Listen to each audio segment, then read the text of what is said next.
Hello friends, welcome. My name's Popeye, and today we're playing some more Higurashi, Chapter 8, Matsuribayashi, which is the Festival Accompaniment chapter. And we're coming back to this giant series of memories and figuring out what order they go in. And luckily, on my other monitor, I have a handy-dandy sheet that tells me which ones to play them in. Not that I think it really matters until we get to until we get to later in the game when we have to redo this, apparently, which may be something I do off stream. Before we get into this game has some pretty mature themes. If any of these are not for you, please by all means find some place that is more comfortable for you this evening. This game deals with themes such as death, murder, torture, blood, gore, body horror, self-harm, child abuse, any of those things against a minor.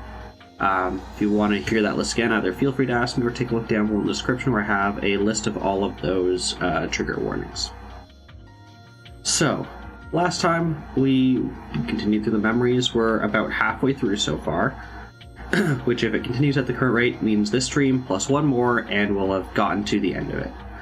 Of the memory section. There's more after that. So, we learned a lot of stuff about backstory. This is still before Keiichi arrives. Satoshi is still alive at this point in chronological order. Or alive is not the right word. So we don't know if he's alive or dead before he goes missing, before he kills the aunt. But we have learned some things. One, we learned Sadako killed her own parents. The Irie and Takano have ordered several people to be killed and basically have created the first 3 years worth of curses. Satoshi has gotten to the point protecting his sister that he had to go to the doctor and rest there for a few days, and he's painfully aware of his physical health. Sadako has had to go to the doctor, and she's confirmed having hit level 5. But with the preventative medicine they have, she can come down to a point where they can release her back into society. I don't think they've actually released her back into society yet, but that's coming up shortly. So for those of you following along at home, there are 52 of these individual boxes across 7 screens. And we are starting today with number 28, which is this one, Formation of a Club.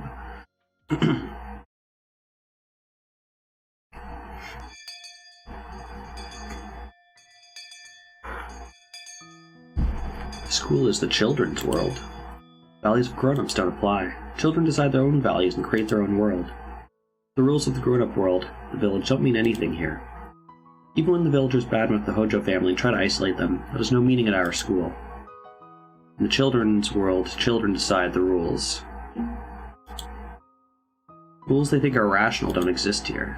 That's why, as the representative for the children here, I vow that I will never let any irrational rules come into our world. I assume we're Mion? Within the school, no harassment is allowed towards the Hojo siblings. At the very beginning, some boys teased Sadako. They were punished severely, and it hasn't happened ever since. At least I can need to resist the madness of the village. I hope Satoshi and Sadako both feel that the school is a safe place for them. Satoshi must notice my concern because he often smiles when he's here, for I never see Sadako smile. Sadako's classmates used to try to cheer her up, but soon after they decided that it was best to just leave her alone. I used to try to talk to her. When I realized something, I stopped doing that. I'm a member of the Samasaki family. Sadako, I'm one of her enemies. I'm sure she feels uncomfortable to have me around her. All I can do is watch over her. That's why Sadako is alone in the classroom. That said, Riki-chan is always hanging around with her. Even though Sadako told her that she was annoying, Satoshi too is always beside her. Because we're the only ones who remain by her side. It isn't limited to Sadako, of course. The malicious isolation is still continuing towards the Hojo family.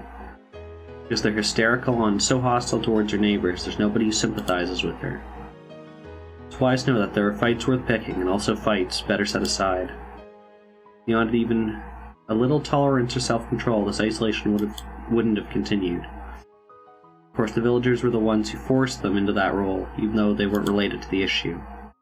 If she had stayed quiet, then it wouldn't have gone so far. Yon's hostility is one thing, but she's dragging everyone in the family into it as well. The uncle and aunt haven't been getting along, and he hardly comes home. Both Satoshi and Sadako are forced to live in shame. The aunt vents her stress by harassing Sadako. This was the same too. The aunt is her guardian after all, but Sadako doesn't even try to hide her disgust, so things aren't going smoothly between them. If she behaved like Satoshi, then she wouldn't have been made into a target. Does that mean that the sad life Sadako's living right now is something she caused herself? No, it doesn't. No matter how much I sympathize and how much I want to help her, nobody knows what to do. An apology won't change the situation. The flow can't be reversed. The Hojo family is ostracized, but the entire village can't be changed. It's the horribleness lurking underneath our lives. The neighbors, the village, community. Once they become your enemies, the world can become so cruel. Japanese people have known that since ancient times, which is why we cultivated empathy and an obligation to show courtesy to one's neighbors. No matter who I blame, Sadako won't smile. The only thing I can do is watch over her and make sure she's safe when she's at school. ありがとう。ミオ。え？ごめん、何？貞子にいつも気を使ってくれてありがとうって。So she kind of appears absent-minded, but sometimes he says things as if he can read your thoughts. I tried to deny it instead of character for me. You smiled as if you could tell exactly what I was thinking. 貞子は笑顔の浮かび方を忘れてしまっただけなんだよ。学校にいる時は本当に少しだけ肩の力を抜ける時間を得られてる。それはきっと貞子にとってとても優しい時間になってるって思ってるよ。おじさんが気を使えるのはせいぜいこの程度だしね。そんなことないよ。僕も感謝してるよ。よしてよ。感謝されることなんかないって。迷惑かけてるのは多分うちなんだしさ。そんなこと思ってないよ。全然。I'm not good at reading people's subtle cues, but I know for sure what he just said is a lie. Satoshi knows that he and his family are being isolated because of the Samazakis. He's of course aware that I'm a member of the Samazaki family too. Satoshi's mature, and that's the only reason he doesn't take it out on me. If he had the same temper as his aunt, he would hate me bitterly. Knowing that, the least I can do is not get close to them. But I'm a meddlesome person. When I see Sadako looking depressed or Satoshi forcing himself to smile, I have to do something. It might even be more troublesome to Sadako and Satoshi, though. さとこの気持ちを全然理解してないのかな。どうして？さとこが辛い思いをしてる一番の原因はうちにある。そこの娘の私がさとこの周りをうろちょろすることはその空気の読めてないことなのかなって。そんなことはないよ。ミオンはそれくらいがちょうどいいと思うけどな。何よそれ。私は無神経な方がぴったりだって言うの？そういう意味じゃないよ。その空気というのが貞子から笑顔を奪っているのなら、そんな空気なんか全然気にしない人じゃなきゃ。Hey Samus says, enjoy Phasma. 戻せないって思ってるから。Don't do anything I wouldn't do or summon any demons I wouldn't. うまいこと言ってるけど、さりげなくおじさんのことバカにしてるでしょ。ひどいな。バカにしてなんかいないよ。助けてほしいだけなんだよ。え？僕一人の力じゃ貞子に笑顔は戻せない。ミオンみたいな力強い人の助けがいるんだよ。でも私園崎家のミオンだよ。私なんかが無神経なことやったら、かえって聡子を傷つけるかも。その空気が聡子を一人ぼっちにしているのに、だからミオも聡子を一人ぼっちにするのかい？ This is the first time Sadoshi's asked me for something so aggressively. Sadako is a very important person to him. He's saying he needs my help to make her smile again. But still, no. Maybe he's right. What's going on between the Sonozaki family and the Hojo family is an issue amongst the grown-ups. We children don't need to care about that. The rational rules of the grown-ups don't mean anything in our world. So I have to object to the irrationality of the grown-up world using methods of my own. 本当に私のこと迷惑に思わないかな。初めは少しは思うかもしれない。でも僕も一緒だから。ミオンと一緒だから。すぐに打ち解けるよ。そうかな。今日学校が終わったら聡子を遊びに誘ってみる？家に帰るとおばさんにいろいろ言われて表に出られなくなってしまうかもしれない。なら簡単だね。家に帰らずに遊べばいいんだ。でも帰りがあまりにも遅くなると何の道？ならさ、部活動に加わったっていうのはどう？部活？うん、部活ってことにして学校で遊んでから帰ればいいじゃん。だって学校から帰らないでそのまま遊んでる男の子だって大勢いるんだしね。全然問題ないよ。あ、でも服を汚すとまたおばさんに。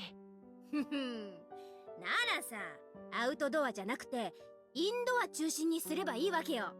それなら服も汚れないしね。インドアってことは教室？でもあんまり暴れると千恵先生に。インドアで暴れずに、だけれども熱く遊ぶことは可能なんだよ。おじさん、こう見えてもゲームが大好きでね。海外ものの貴重なものとか結構集めてたりするのさ。マニュアルが英語だったり難しかったりで対戦してくれる相手がいなくて死蔵しちゃってるのが多いんだけどね。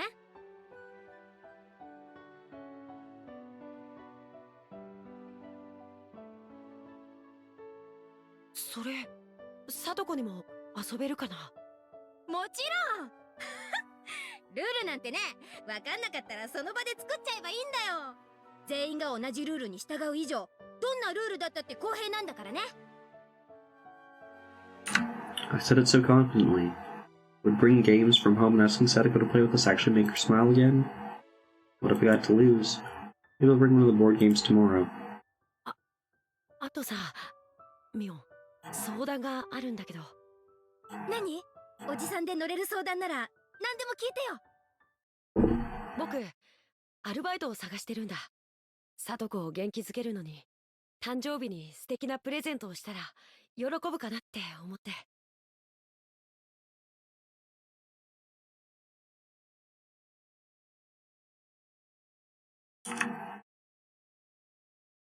Alright, so we have the formation of the club.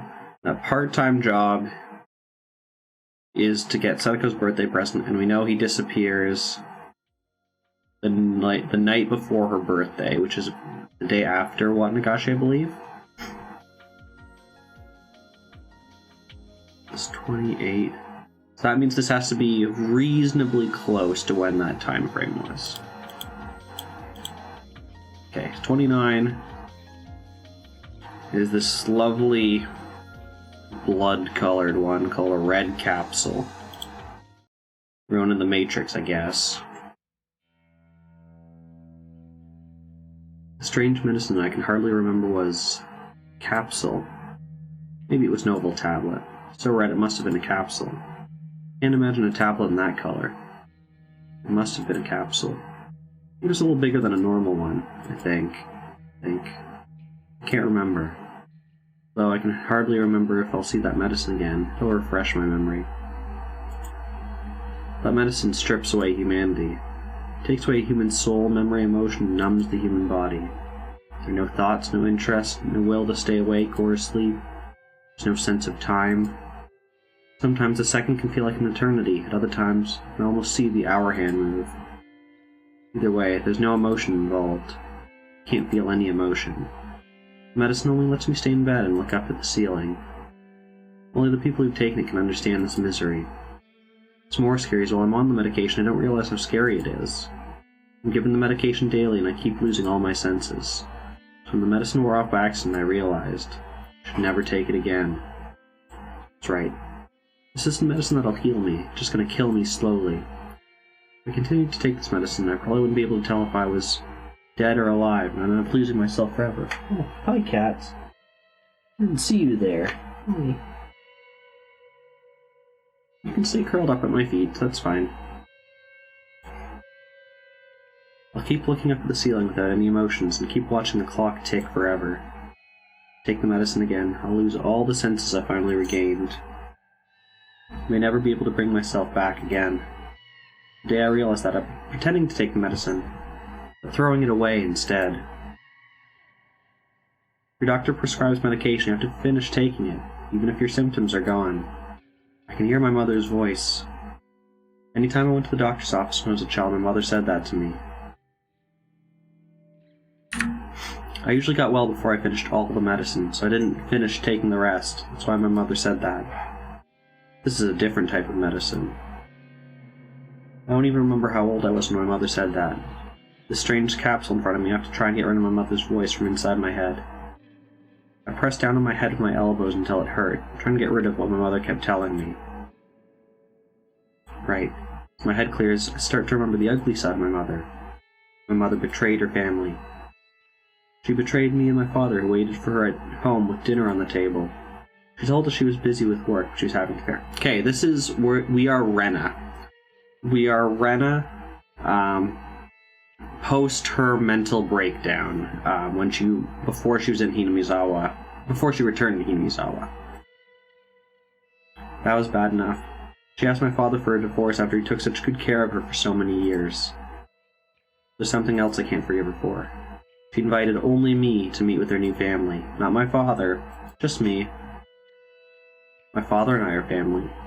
Family means being together, and my mother tried to destroy the bond between my father and me.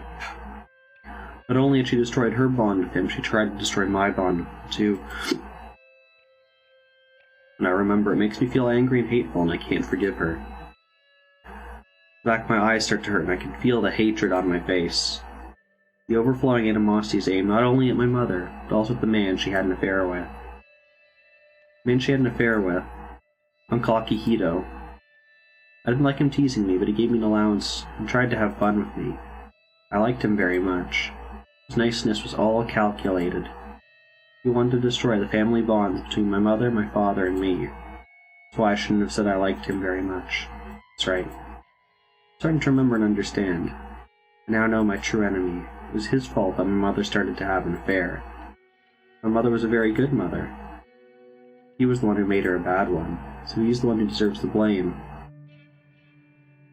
When was the first time I met him? I think it was the time when my mother and I went out and had a lunch at a restaurant. She introduced him as one of her colleagues from work. At that time, think about that first meeting. I think I felt something wasn't right with the way my mother acted around him. That's right, I did. I did think something was wrong. It didn't feel right. I wish I'd trusted my instincts then. I was a fool to think he was a nice person just because he gave me a strawberry from his piece of cake. It's not my father's fault. So bad he never met Uncle Akihito. But I have. I met him many times. A lot of chances to realize that he was my enemy. If I had a strong enough will to protect my happiness, I could have noticed that. I can't forget how my father looked on that day. My father, who was so nice and gentle, grabbed his knees so tightly and cried so hard. He asked me if I knew Uncle Akihito. I answered yes. Then he slapped me in the face. He slapped me, I finally realized how stupid I was for being taken in by him. That's right, it was my fault. I destroyed the happiness I'd hoped to last forever with my own hands. If I hadn't been that stupid, my father wouldn't have had to cry like that. My mother would have stayed good. I wasn't that stupid. It was my fault. I can't forgive my mother and Uncle Akihito. Even when I hate him this much, I still call him Uncle, and I can't forgive myself for that. My fault. Everything was my fault. I was too stupid and foolish, and that's why this happened. I hate her, I'm sad and frustrated, I can't stop being angry. If my mother ever came back to this house, I would rip her apart with my hands. But she never came back. My anger turned toward everything that my mother left in the house. I destroyed every relic my mother left behind, one after another. I threw and smashed everything, but still didn't calm me down. Even after I turned the whole house upside down, I still couldn't calm my anger. Where does my anger gather? It starts from inside of me, goes through my arms, to my fingertips, and spurts from the nails. Where else can it go? So my nails aim at my own body. My body's the filthiest, most disgusting thing of all. I am the one to be blamed. No, I'm not to blame. My mother's most at fault. My mother's the most corrupt. My body and soul feel filthy. I wanted to stain myself black and slice the remaining flesh into pieces. One day, I finally realized there are tons of maggots in my blood. I am rotten. I'm rotten from the inside. Come on, rot more. But it is indescribably itchy. It's itchy, itchy, itchy. I stabbed my thigh with a razor blade in the bathroom.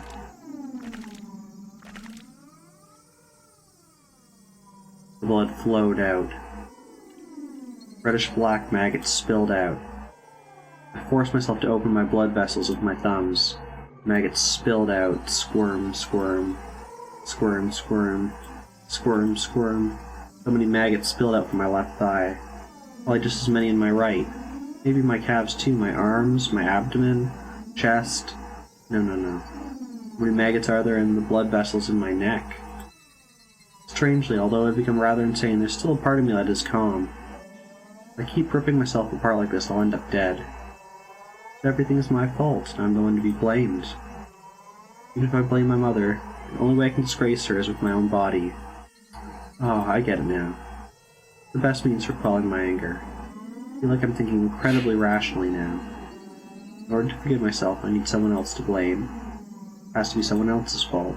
No such person exists. No matter how much I think about it, or how I twist the logic, my own body is the only outlet to vent this anger. As long as there's no one else to blame, I'll be forced to rip open every blood vessel in my body. It's like no matter how much I scratch, it still itches. No matter how much I rip my own body, it's not enough. My blood is all over the bathroom, and I'm sure it makes for quite the gruesome scene. While I'm trying to stay calm, I can't ignore the sharp pain that runs through my body. Maybe because I've lost so much blood. As I'm naked in the bathroom, I'm freezing cold. My whole body's throbbing and my heart is beating so fast. I'm cold and hot at the same time. I'm also sad, angry, and in pain. I want to find something that lets me forgive myself. Then, it came. It came in a heavenly light. It was mysterious and unreal, like something out of this world. It apologized. Kept apologizing. Why is it apologizing? You apologize when you're at fault. This thing I just met for the first time was admitting to wronging me. That means I'm not at fault. It's at fault, not me. I dropped the razor blade. Fell into a puddle of blood. Pain is taking over my body. Pain of ripping apart my own body is taking over me. I've been telling myself this pain is the punishment for what I've done. But I'm not at fault, so I don't need to accept this pain as punishment. So I don't need to defile my body anymore. She continued apologizing to me over and over as I stood there covered in fresh blood. She apologized every time I wanted to blame myself, constantly whispering that it wasn't my fault. But Shirasama exists. It's always following me. Pit-pat, pit-pat. Every time I can't endure the guilt, she apologizes and tells me I'm not at fault. Everything is caused by the curse of Shirasama. Things started to go wrong when I broke the rule I wasn't supposed to leave Hinamizawa. I finally remember. I moved from Hinamizawa where one of my neighbors gave me a charm. She said that if I left Hinamizawa I'd be cursed, so I had to take the charm. That's right, she gave me a charm. It had some complicated writing on it, but I haven't seen it since I moved here. I may have lost it. There's nothing I can do about that. Hinamizawa residents leave Hinamizawa, they'll be cursed. My mother and I, even Uncle Akihito too, may have gone insane because of the curse of Oyashiro-sama. Nobody was at fault from the beginning, because everything is caused by the curse of Oyashiro-sama. Nobody's at fault. Nobody. I'm finally able to forgive everything. Anger I couldn't get rid of, even after I destroyed everything, including my body and soul, is finally gone. Father, now I know. Curse of Oyashiro-sama is what caused my mother to leave. For you to be so sad. Remember Oyashiro-sama, don't you? Guardian deity of Hinamizawa? That's right. People of Hinamizawa aren't supposed to go to the outside world, so my mother went insane. It's all because of the curse of Oyashiro-sama. If it stayed in Hinamizawa, we would have been happy. Oyashiro-sama came to me and told me that. Come to think of it, Oyashiro-sama had been trying to tell me that for a long time. When mother left, I didn't know why she left, or how to express my anger. Oyashiro-sama has kept following me ever since then to let me know that. She followed me everywhere, none of her footsteps echoing behind me. But I pretended I didn't notice her. I was so stupid. I didn't hear her voice until I slashed my body all over. Only I listened to Oyashiro-sama's voice. But she started warning me once Uncle Akihito came into my life. If the whole family had gone back to Hinamizawa, my mother wouldn't have had an affair. We would have been happy there. I bet Oyashiro-sama has been trying to tell me that. That's right, she must have been trying to warn me, ever since we left Hinamizawa. She was always with me. She followed me everywhere. I was stupid, trying to pretend I didn't notice. Everything was because of that stupidity. If I had noticed Oyashiro-sama's voice, my family wouldn't have suffered from the curse. It's all my fault. Oyashiro-sama's apologizing. She keeps apologizing, which means this is all her fault. This isn't my fault, is it? Because this is the curse of Oyashiro-sama, right? It's apologizing, saying, I'm sorry. Oyashiro-sama is apologizing repeatedly. So I'm sorry too, I'm sorry. Sorry I didn't hear your voice. I'm sorry. You're from Hinamizawa, so we have to keep hearing your voice. Oyashiro-sama definitely exists. Don't you hear, Father? Don't you see? Oyashiro-sama's right there apologizing, saying, I'm sorry. Sorry, too. Come on, Father, let's apologize, too. Mother, you don't have to apologize. You should die because of the curse. I hate you, Mother. I hate you. I hate myself for being your daughter. These maggots are your fault, making me itch everywhere. Sorry. No, I don't want that medicine. My mother got it to kill me. I don't want it. I won't take it. I told you I won't take it. Stop. It's a curse, so you can't fix it with medicine. I won't get rid of the maggots because this is a curse. I don't want a shot either. Stop. It hurts.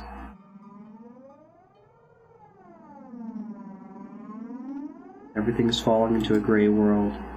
Voices of my father and the doctor sound so far away. Even what just happened seems like a long time ago. And I'm given the capsule. Even my memory from a minute ago is gone.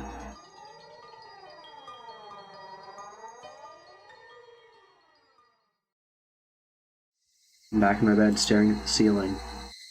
What I can see, the only thing that interests me is the hands of the clock. Tick-tock. All the minute hand as it goes around quickly, and the hour hand as it goes around slowly. I see other things too, but they keep going through the same motion, just like the hands on the clock. I'm sorry. It's my fault. Sorry. Oyashiro-sama keeps apologizing. Tick-tock. Sorry, I'm sorry. Tick-tock. Sorry, I'm sorry. Being over and over constantly and nothing else. The force of the Higurashi coming through the window during the night seems louder than usual.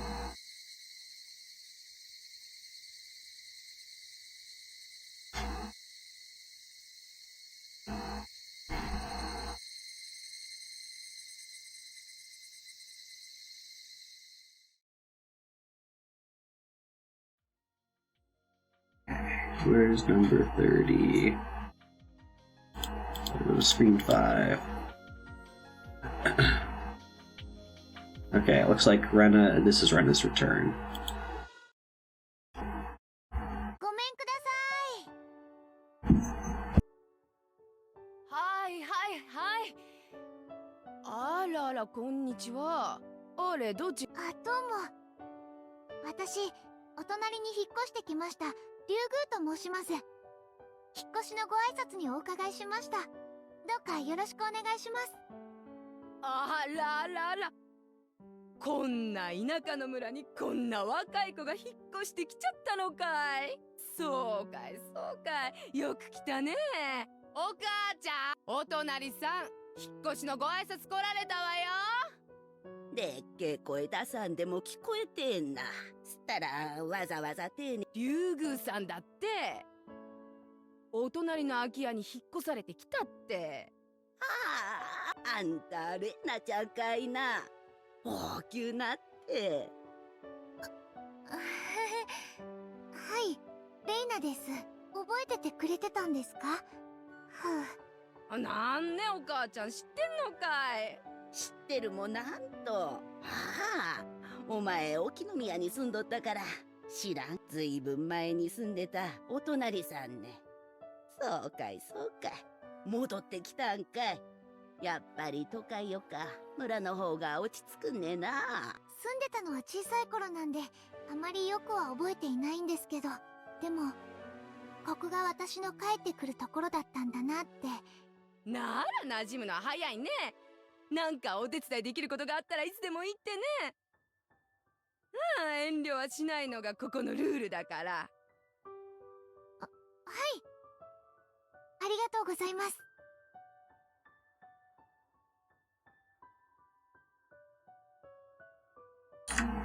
I thought I'd remember things if I walked around the village, but I still don't remember much.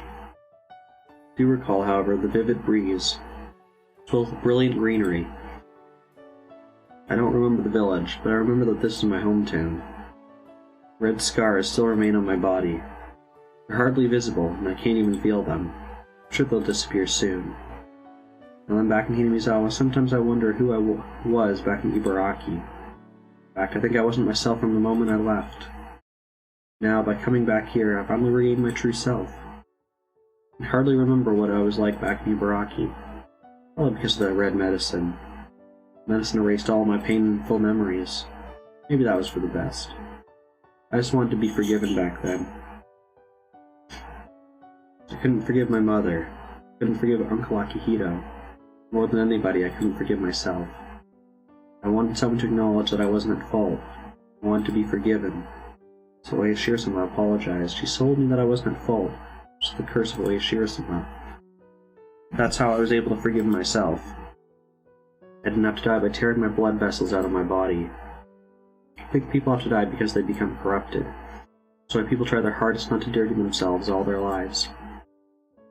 I'm still living despite how dirty I am. I've been allowed to live. There's still some filth left on me? Am I all clean? I don't know. The only thing I know is that the me who lived in Ibaraki and the me who's here now are two different people. I no longer feel the need to take responsibility by ripping myself apart because of the filth.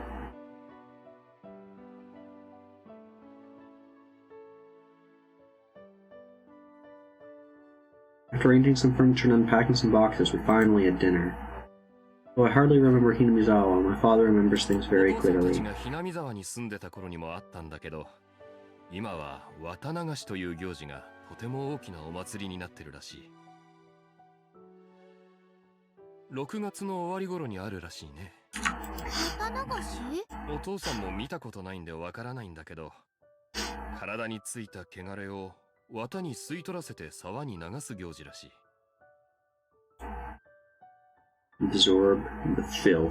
汚れって流してしまえるものなんだね。そりゃそうだ。人間は罪深い生き物だからね。生きてるだけで日々汚れが我が身に降り積もっていくものなんだそう。それを年に1回体をお掃除するように綿に吸い取ってもらって捨ててしまおうということらしいよ。People become burdened with filth and sin by doing something bad. Court sentences can settle your crimes legally, but that doesn't mean the burden of sin of the filth will just go away. In other words, human hands can't erase human filth in this human world. Filth is something humans can't get rid of, and that's why we need a god from a different world to do that. That's what I thought. Surprised to learn about Wat Nagashi. Human hands erasing human filth in the human world. It letting the cotton absorb the filth and drifting it down the stream, since it's okay to live in this world. I tried to commit suicide because I couldn't forgive myself. But Shiro-sama apologized to me and told me to come back to Hinamizawa. Now here in Hinamizawa, there's this Watanagashi, a ceremony to get rid of filth. This isn't just a coincidence. Hinamizawa is a place to wash away your filth. Forgive sins. It's a place of forgiveness. 急ぎって言うんだ。言葉だけは聞いたことあるかな。日本文化というものは、汚れというものにものすごく厳格だろ。汚れを残したまま表舞台にとどまることを許さない。ほら、政治家や社長で汚職があるとすぐに辞職するのもそういうことだ。汚れた人は表舞台を去らなければならない。悪く言うと、汚れを誰か一人に押し付けて隕石させるわけだな。Sins and filth must be removed, so if people push them onto someone else, try to get rid of the filth by sacrificing that person. That's the case. Every time the filth is created, people try to pass around responsibility for it. It's awfully hideous. It's almost like seeing demons in the human world. Well, they came up with the idea of letting the cotton absorb all the filth. By doing so, people can live without making someone else take on all this responsibility, sins, and filth. If everyone sins onto someone, then killing that person makes the person sacrifice. And who wants to be a sacrifice? That's why they desperately push their sins around. Purification ceremony is about replacing the human sacrifice with a non-human one. The purification ceremony dramatically changed Japanese culture. For them, people always believed someone had to become a sacrifice. In other words, even with filth, everyone can live without blaming someone else. Filth can be forgiven by a method other than death. Only existence higher than humans can forgive them. I was forgiven by Oya Shiro-sama and came back to this place. Watanagashi, the purification ceremony that exists here. Letting cotton absorb the filth and drifting it away. No need for sacrifice, so I've been allowed to live. Filthy me has drifted away. Me that remains no longer Reina Ryugu. Not Reina. Then, who am I? I'm without filth, without all the icky things, who am I? A name vaguely appears in my head. My new name. Removes only one letter from Reina. I think it's a cute name. So all the I key things are erased and forgiven with the removal of the one letter. So my name is no longer Reina. My name is Rena.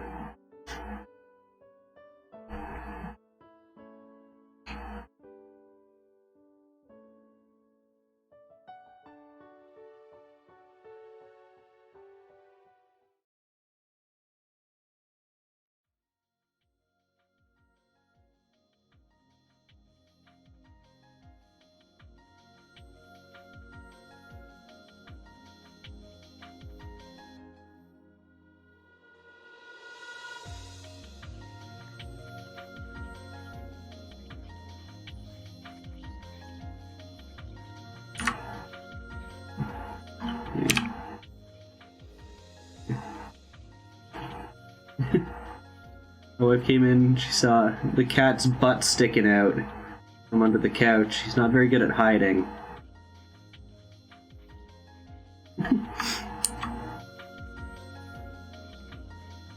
I just came to show you how cute I am. You're very... You did your freckles again, too.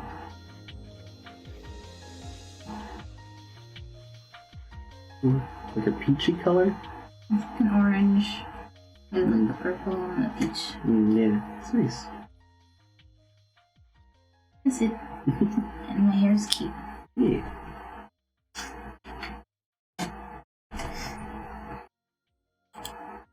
Is Buck waiting outside the gate because we're all in here?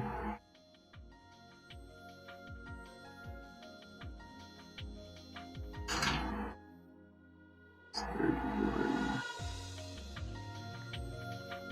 31.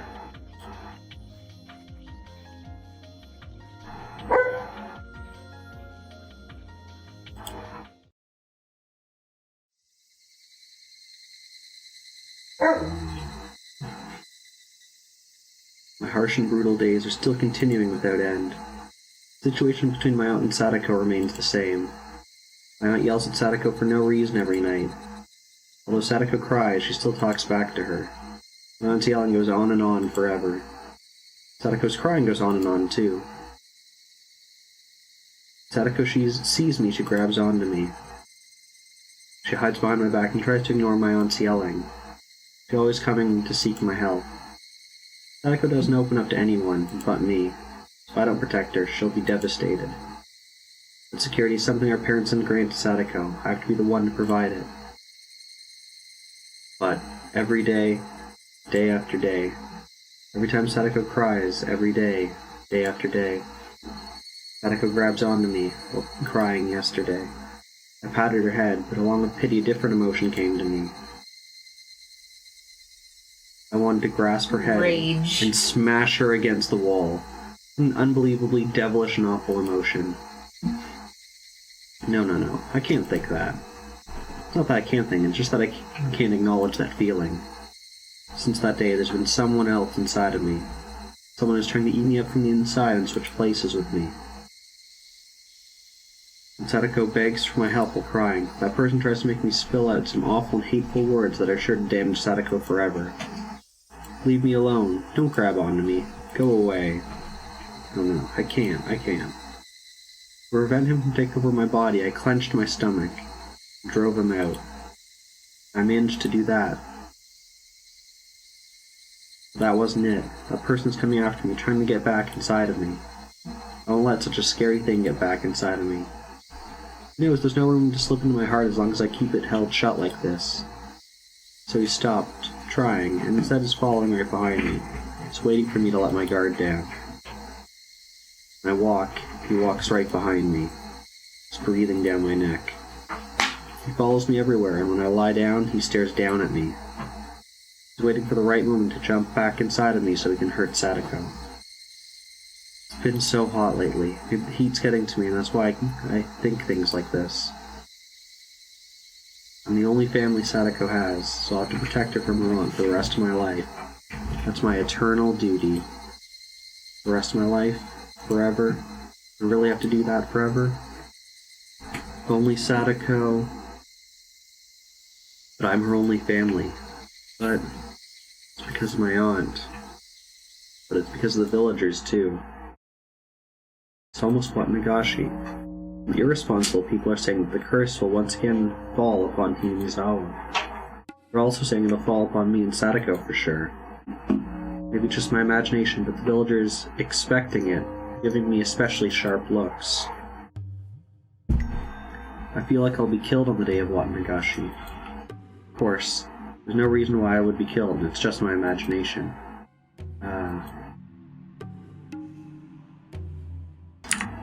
Don't come inside me. Sadako's my only sister.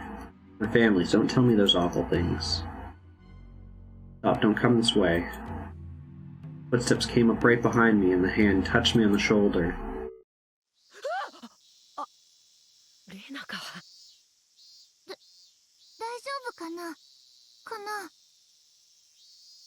I must have been acting weird. Rena looked worried. Name's Rena Ryugu. She just moved here and transferred to my school. Nobody remembers her, but supposedly she lived here in Hinamizawa a long time ago. In fact, she hardly remembers anything but Hinamizawa either. Since Mion is the only other classmate who's my age, I'm glad she's my friend. She usually carries on happily alongside Mion. Occasionally she shows more feminine consideration.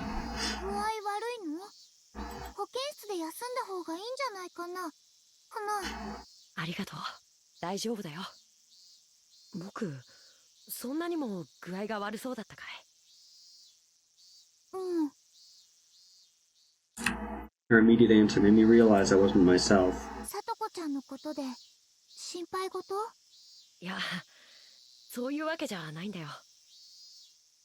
She knows that my problem isn't physical, but a mental one.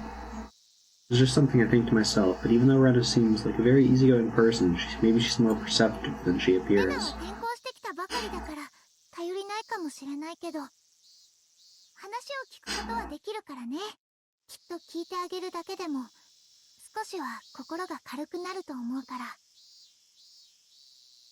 Although she just transferred, she already knows quite a bit about me and my sister, and also about the situation with the villagers. Talking about it won't solve anything.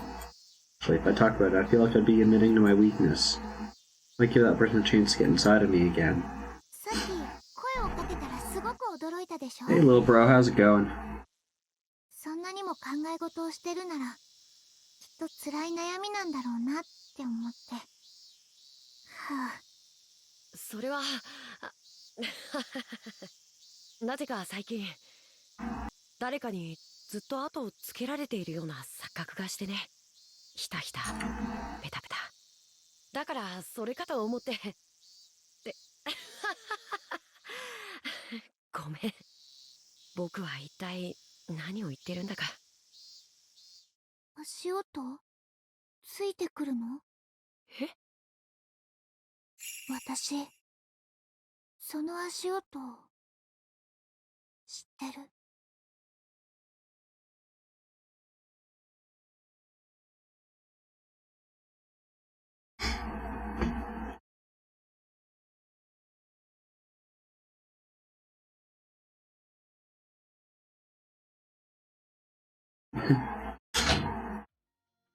Just chillin'. Chillin's good.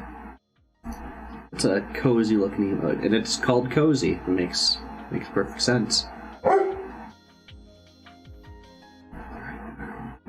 Oh, it's just next to this one.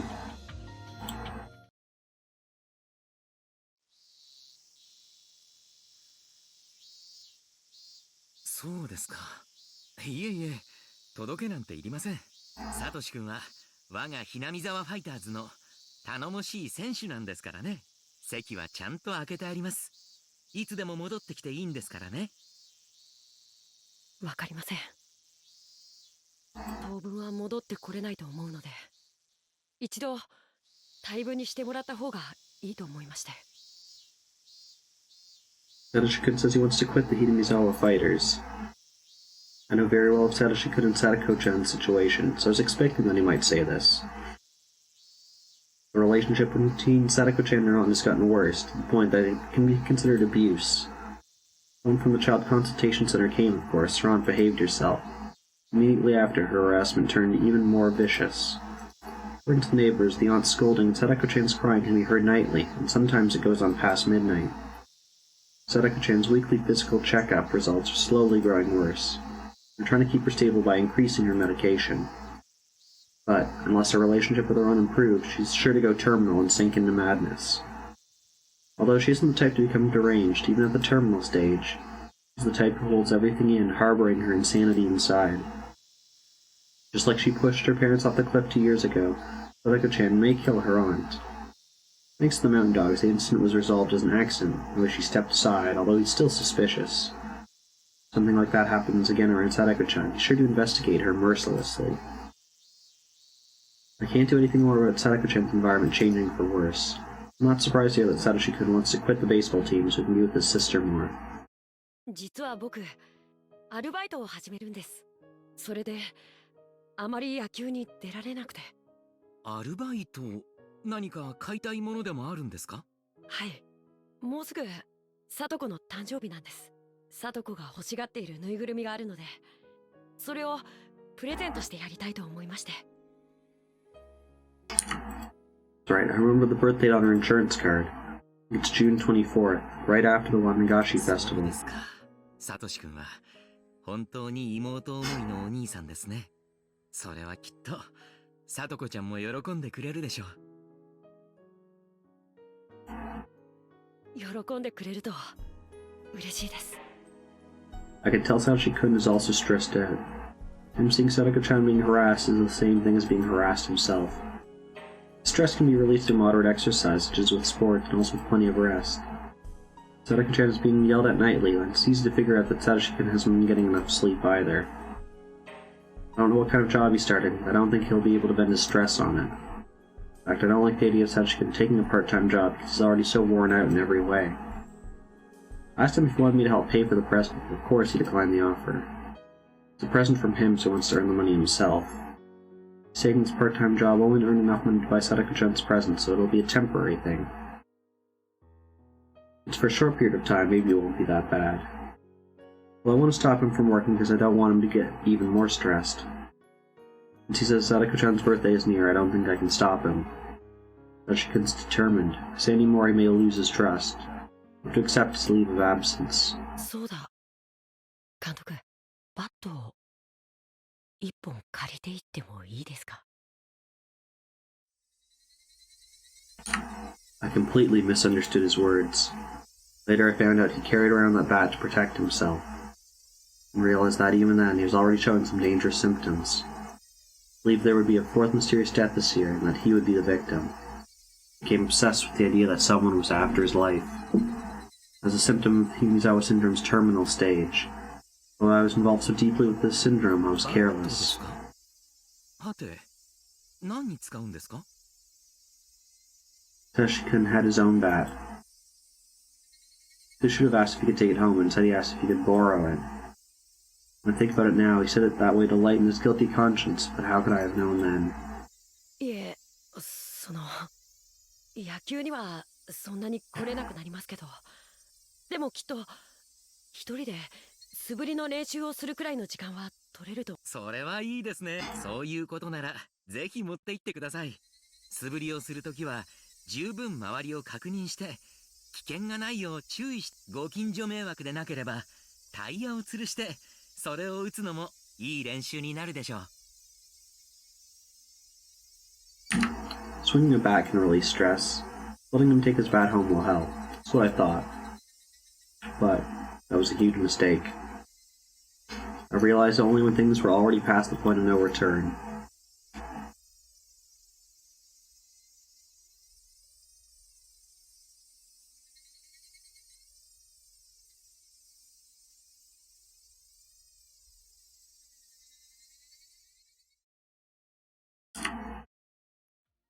Now we're almost on this whole screen. It's 33. Screen 2. Oh, we will complete screen 2. And a bat to beat her death is required. Great. We were prepared to respond quickly this year. Why we were able to start the investigation immediately by securing the crime scene.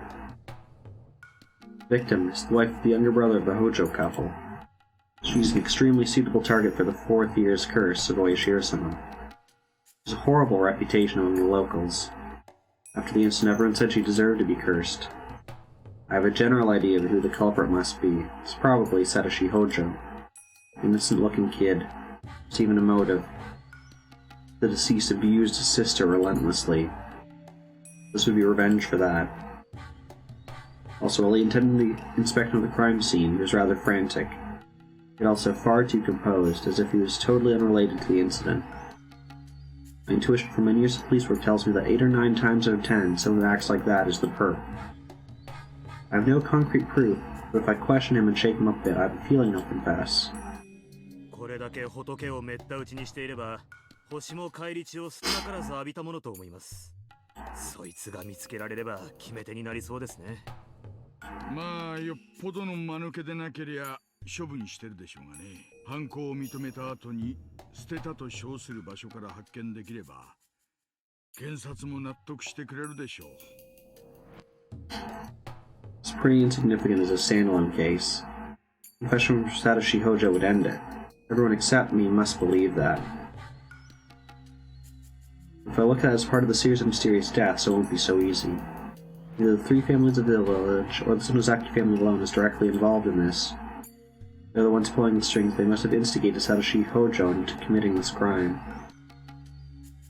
So, Satoshi Hojo is someone who knows way too much about them.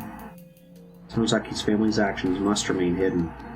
If you could connect them to the crime, they let him run around freely. Satoshi Hojo is a loving brother who cared very much for his sister. They set him up to kill his aunt as the 4th year's curse. After that, they will eliminate the one person who can connect them to that crime. Satoshi Hojo is not just a simple criminal, he was set up. After that, my suspicions were confirmed, for he abruptly vanished. He disappeared in such a puzzling way. He didn't run because he was afraid that his crime had come to light. Another culprit came into the picture. He was already arrested for a different crime, and furthermore, he died while in prison. He confessed to information only the culprit himself would have known. Therefore, he must be the culprit. As he's already dead, the investigation was closed, and Satoshi Hojo disappeared a few days after the festival. It's obvious, someone doesn't want Satoshi Hojo to be connected to this incident. The boss put pressure on me to close the investigation to file Satoshi Hojo's disappearance as a separate incident. He even handed the case over to a different section. The way this case is closing so rapidly greatly resembles the same trick used 2 years ago with the Hojo couple's accident. There's no doubt it's the work of someone who can put pressure on the police. It happens the Sonozaki family is the only one who can actually exact influence on the police departments here in Hinamizawa. I must think their trails are covered, but this points towards them more clearly than anything. According to my informant, Oreo Sonozaki mentioned the 4th year's curse at the family meeting and even hinted that she was the one behind it all. Hinting isn't strong enough evidence, but there's no mistaking that Oreo Sonozaki is the one pulling the strings.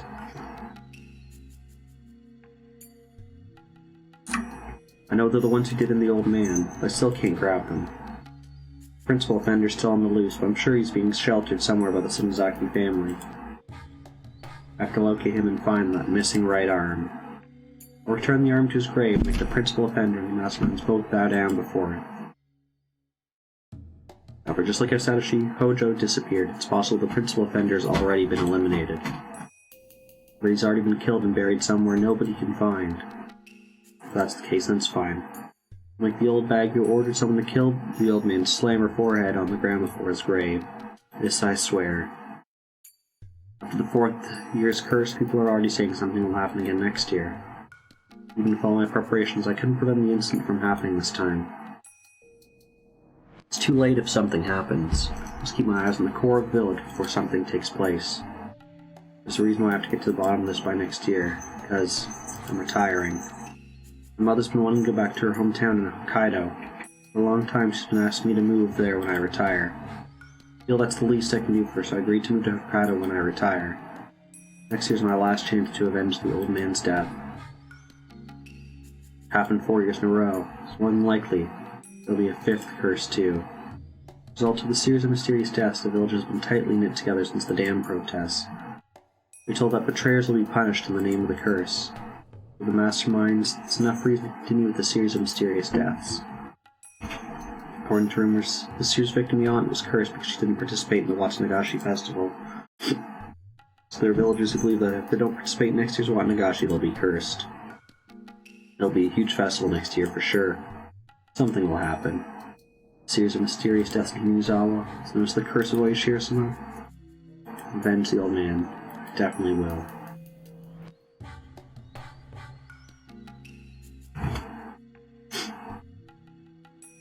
Okay, we finished all the ones on screen 2. It's the first screen for us to close out.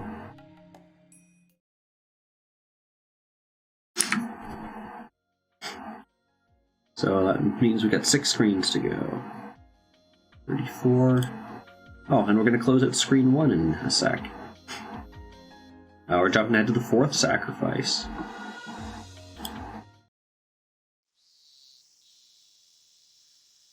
Village was in an uproar. It's the 4th mysterious death in a row, which everyone believed would happen actually did. Sadako-chan's aunt was killed.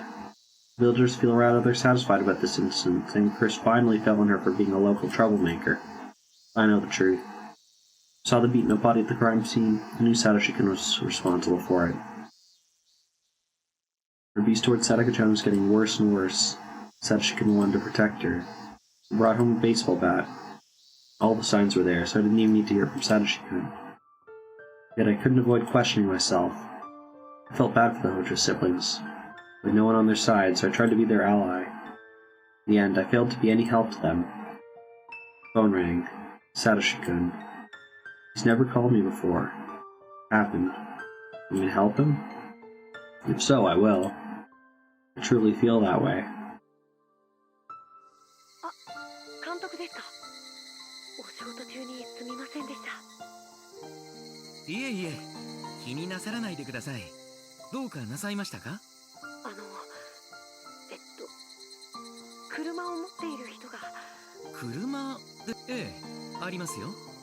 実は今沖宮のおもちゃ屋さんの前にミオンのおじさんのおもちゃ屋じゃなくて、もう一軒の歯医者さんの近くにあるおもちゃ屋さんの方です。ああ、わかりますわかります。それでさとこの誕生日プレゼントのぬいぐるみを変えたんですけど、大きくって自転車に積めないんです。大きくサトシ君、あなたどれだけ大きなぬいぐるみを。I guess he didn't think about it and went on the toy store and to the toy store on his bicycle, and now he's stuck. So typical of him, I can't help but smile warmly. In other words, he can't carry both the bicycle and the teddy bear, so he wants me to come pick him up. I told him I'd be right over and head to the toy store in Okonomiya. Got there, comes the teddy bear he bought. A lot bigger than I imagined. これは大きいですね。確かにこれじゃ自転車は無理でしょう。The teddy bear is so big that Satoshi can hardly wrap his arms around it. If someone's lap in the passenger seat, he won't be able to see anything. We load the bicycle in the back seat and stuff the bear in the trunk. しかし、これだけの大きなぬいぐるみともなると高かったでしょう。ええ、まあそこそこね。First, I thought he was sweating because of the heat. He's acting oddly, as if he has a high fever and his consciousness is coming and ど going. うしましたか？具合でも悪いんですか？多分、いえ、風邪です。それはよくありませんね。診療所に寄っていきませんか？具合を見てあげましょう。ありがとうございます。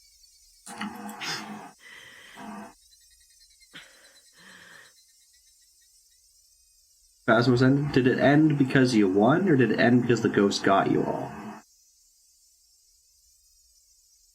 He called earlier, he didn't sound this way. You become ill all of a sudden? どうぞ、リクライニングを倒して。冷房が強すぎませんか？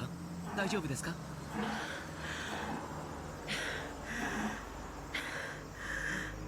？His face is turning pale, and I can tell he has a high fever. And because everyone left? I mean, you can still leave as ghosts. Well, I guess one person has to not be a ghost. Satoshi-kun was pushing himself to buy this teddy bear. A teddy bear this size can't be that cheap. For him to earn enough money in a short period of time, he must have worked hard and long hours. Maybe he felt relieved now they got the teddy bear he wanted to buy. Not unusual for a person to collapse after reaching their big goal. よく頑張りましたね。こんなにも大きなぬいぐるみを。さとこちゃん、きっと喜ぶと思いますよ。喜んで欲しいです。喜びますよ。私が保証しちゃいます。もうおばさんもいない、おじさんも帰ってこない。もうこれでさとこをいじめる人はいないんですよね。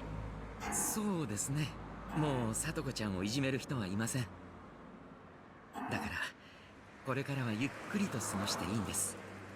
おばさんは死んだんですもんね。はい、確かに死にました。検視には私も立ち会っています。間違いありませんよ。だからもう二度とさとこちゃんをいじめたりはしません。本当におばさんが死んでるのは？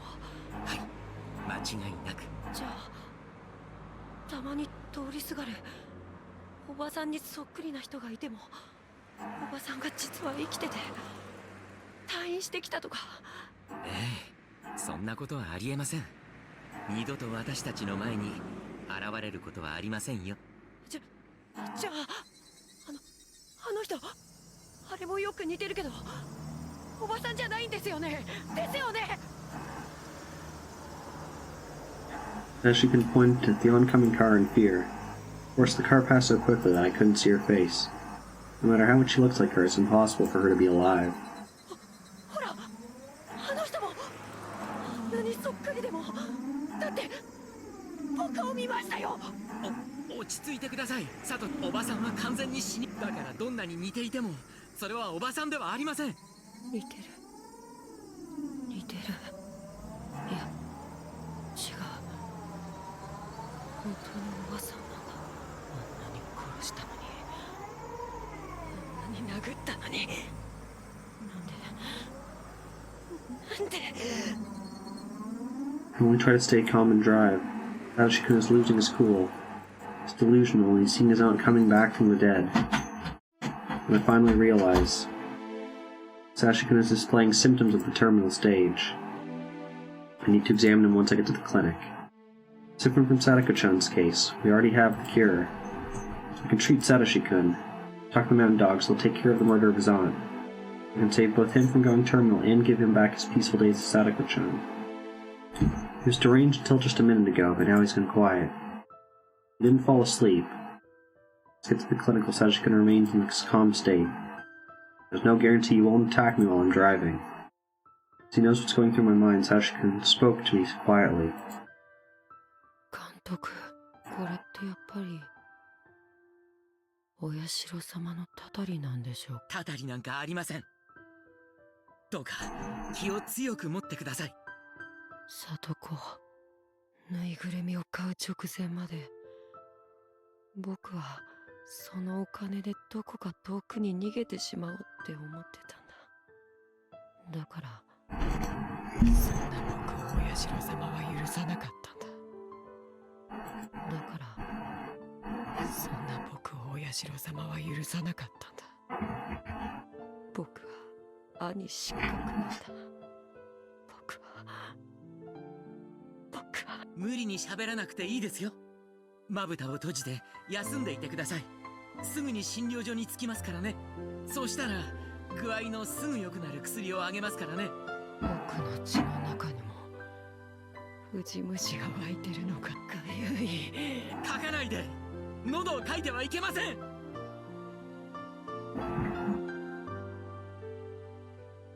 Arrived at the back door of the clinic, slammed the brakes and stopped the car. Satoshi-kun has already started to claw at his throat. Can't stop him by myself. I asked for some help through the intercom.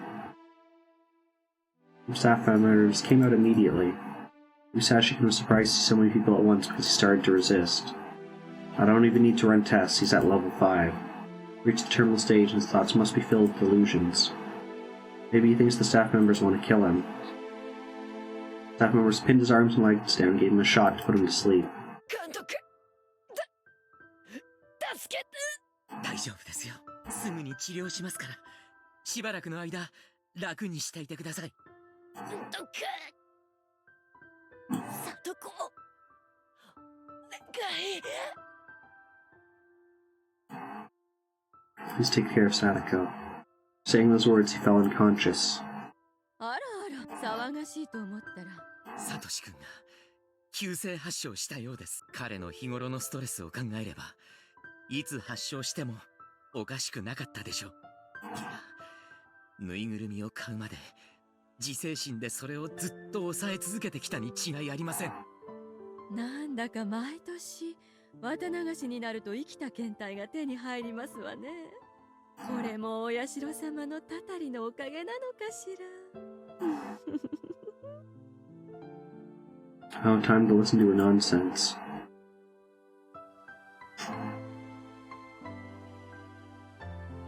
Yes, that confirms where Satoshi-kun has been this whole time. His disappearance has kind of been a hanging issue for a bunch of it.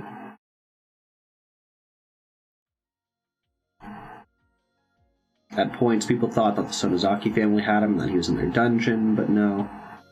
The clinic has him.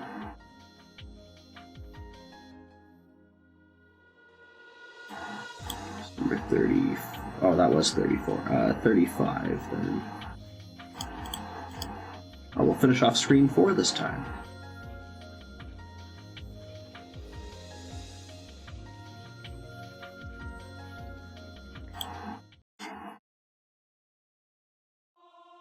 Happened so suddenly. Uncle Koizumi passed away. I never heard he was ill or wasn't feeling well. His chest started to hurt suddenly and he couldn't sleep. Called an ambulance for the first time in his life because he didn't think he could endure the pain. He was taken to emergency care, but he didn't live to see morning. An acute myocardial infarction. Maybe it's the best possible way to go. Instead of being in bed for many years, slowly dilapidating and withering away. He was healthy until his death, so I think he must have lived a wonderful life. Oh, Pulse Audio's has liked it? Well, hopefully that means that they'll do something about it. Still, it was too sudden. I wish I called him Uncle more. It's too late, though. Uncle Koizumi would never smile at me again with his wrinkly old face no matter how many times I called for him. He was my guardian until now. He always looked after me, making sure my efforts received proper recognition. Hello, Sherb, how goes it? Yep, surprise heart attacks. How was the end of your stream? I had you on lurk for a good amount of time as I was walking the dog. Doing well, you know, we're not the ones who have the surprise heart attack, so that's nice. He always looked after me. Oh, I read this. Maybe he only did that because he couldn't help my grandfather when he was alive. Still, he was an important person to me. It wasn't just my political backing. Didn't realize that when he was alive.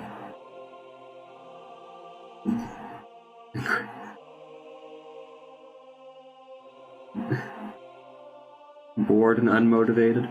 I'm sure you can find something to do, Samus's. When I'm bored and unmotivated, playing something repetitive is what I do.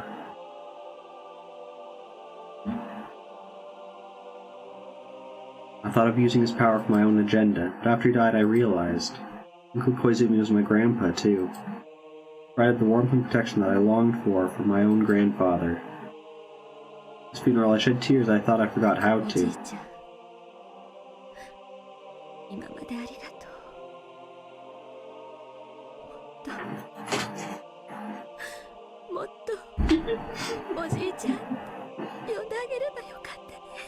No matter how many times I called to him, he would never reply. What I can do from this point is complete my research. I must accomplish my goal for his sake. Grandfather's research is finally acknowledged. Uncle Koizumi's name will be known once again for being the sole supporter of his endeavor. I believe that this is the best way to repay him for everything he's done.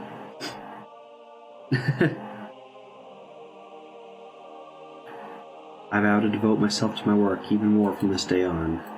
But unfortunately, hardships and sadness tend to come together. It's like the tailwind that blew steadily until today suddenly became a headwind. The wind shifted far too suddenly. So strong, so cold, so sad. どういうことなの、ジローさん。小泉先生が入江機関設立の立役者だったのは高野さんも知ってるよね。関係機関でなかなか承認の取れなかったのを小泉先生が強力に抑え込んで無理やり通させたって話なんだよ。何しろ医薬品業界で絶大な功績を挙げられた戦後日本復興の重鎮だからね。経済界に絶大な影響力を持たれていたし。No, organize some documents. Or it just bothers you that you don't know where it is. I would understand both of those. あくまでも噂なんで本当のところは僕にもわからないんだけど、一部の予算配当やプロジェクトの見直しが行われるらしいというのを聞いたんだよ。入江機関が廃止されるということ？いや、入江機関を見直すというのは聞いた。Okay. Yeah, a whole bunch would definitely be helpful for that. 小泉先生の死後、長老たちの派閥や勢力、後継者争いがややこしくなっているって、もっぱらの噂なんだ。すでにクライアントの人事にかなりの影響を与え始めてるらしいんだ。それで小泉派が主導していたプロジェクトや聖域予算に対し締め付けが行われるんじゃないかって憶測が飛び交ってるらしいんだよ。もちろんそれらは全て僕にとって雲の上の話だからね。伝え聞いた噂話でしかないんだ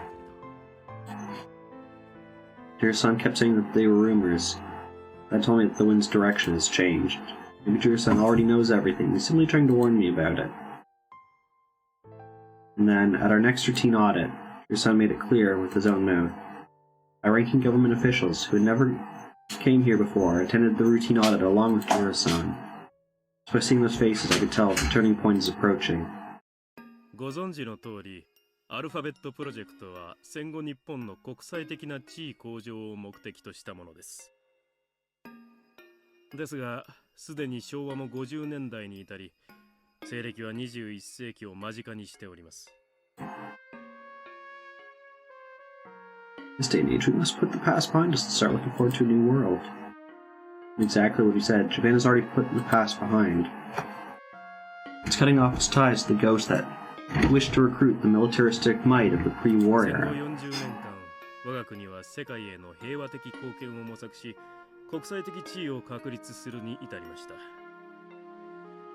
日本は国際社会において重要なポジションを担う国家として成熟し、来世紀にはますますにその存在感を強めることでしょう。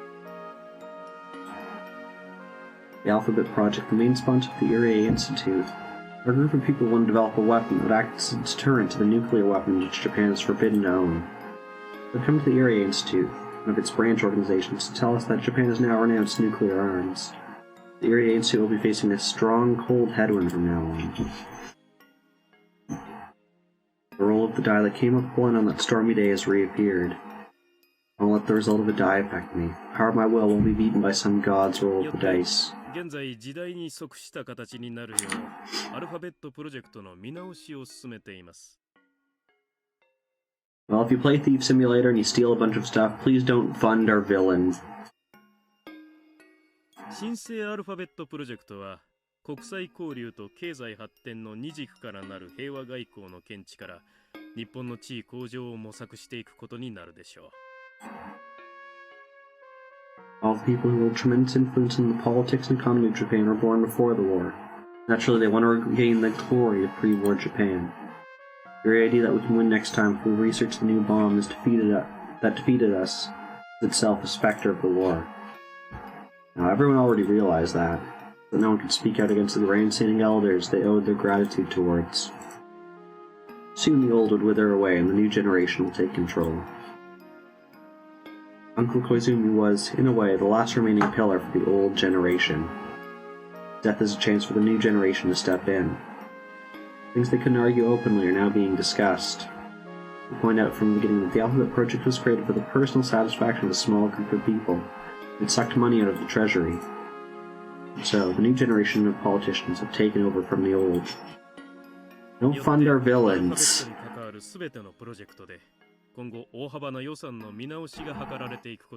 They literally killed 2,000 people in a single night. これはもちろん入江機関も例外ではありません。どうかご了解をいただけますようよろしくお願いいたします。わかりました。私たちもスポンサーあっての研究です。どうかよろしくお願いいたします。Irie responded appropriately, but he's obviously bewildered. Best equipment and staff are being provided to the Irie Institute. In other words, our research requires a huge amount of money. For those with no interest in Hinamizawa syndrome, they probably won't be able to understand why that much money is being put into the research of disgusting parasites. If they're simply going to revise our budget, that would be fine. We're receiving more than enough money. That would naturally be adjusted. It hurts, but we can endure. That's what I thought. Just enduring it was enough. It wouldn't be a 1 on the die. So even in that sense, this is definitely a role of a die coming up as 1. でありまして、この4月に新体制の理事会が発足し、全プロジェクトに対する新方針が示されました。これにつきましては、お配りします資料をご覧ください。Papers were then passed around. Starting over the details. I read through quickly so I could learn about their stupid decisions first. 医療機関はこれまで先進的な研究において数々の目覚ましい成果を上げられ、未知であったひなみ沢症候群の全貌解明。理事会でもこの成果は大変に高く評価しています。これもすべて入江所長以下入江機関全職員の頼りない努力によるものと思っております。いえ、恐縮です。 Even while he received their congratulations, a tense atmosphere surrounded me and Irie. It's customary to start the conversation the opposite way you're planning to take it before delving into your main point to convey. Are you? It's great to hear. I'm glad you'll be able to beat it in your 1 week. Main issue is something good. Start with something bad. Vice versa. ひなみ沢症候群の研究と治療法の確立、そして多面運用の模索です。Dang it, sure. 新生理事会はこの後者の多面運用の模索については即時の中止を決定しました。これらの研究開発が国内で行われていた事実と痕跡は今後はむしろアキレス腱になり Probably they were yeah, villainy. I guess they were true to their name and they just ended up on one of the big ban lists. So I don't remember banning that person in particular. Like, I don't think I've actually banned anyone in particular that wasn't like a bot. Actually, no, I banned one person. I banned one person, and it wasn't because of like anything that they like said. They didn't say anything wrong, but they like kept reaching out to me, like DMing me in like a harassy sort of way. So I eventually got sick of just like telling them like no. They're banned from the whole site.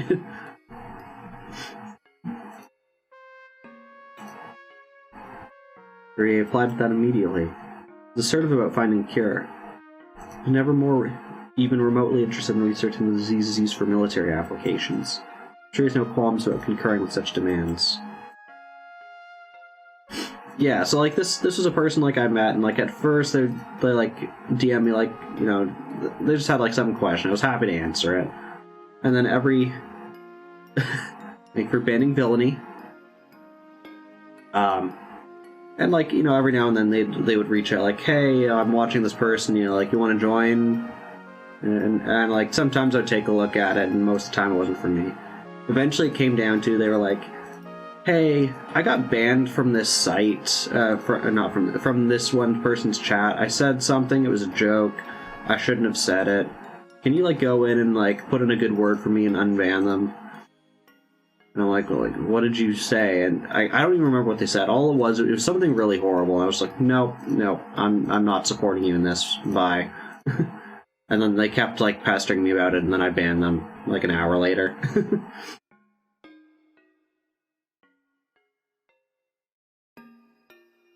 I don't agree, because our research will be more limited if we're just trying to find a cure.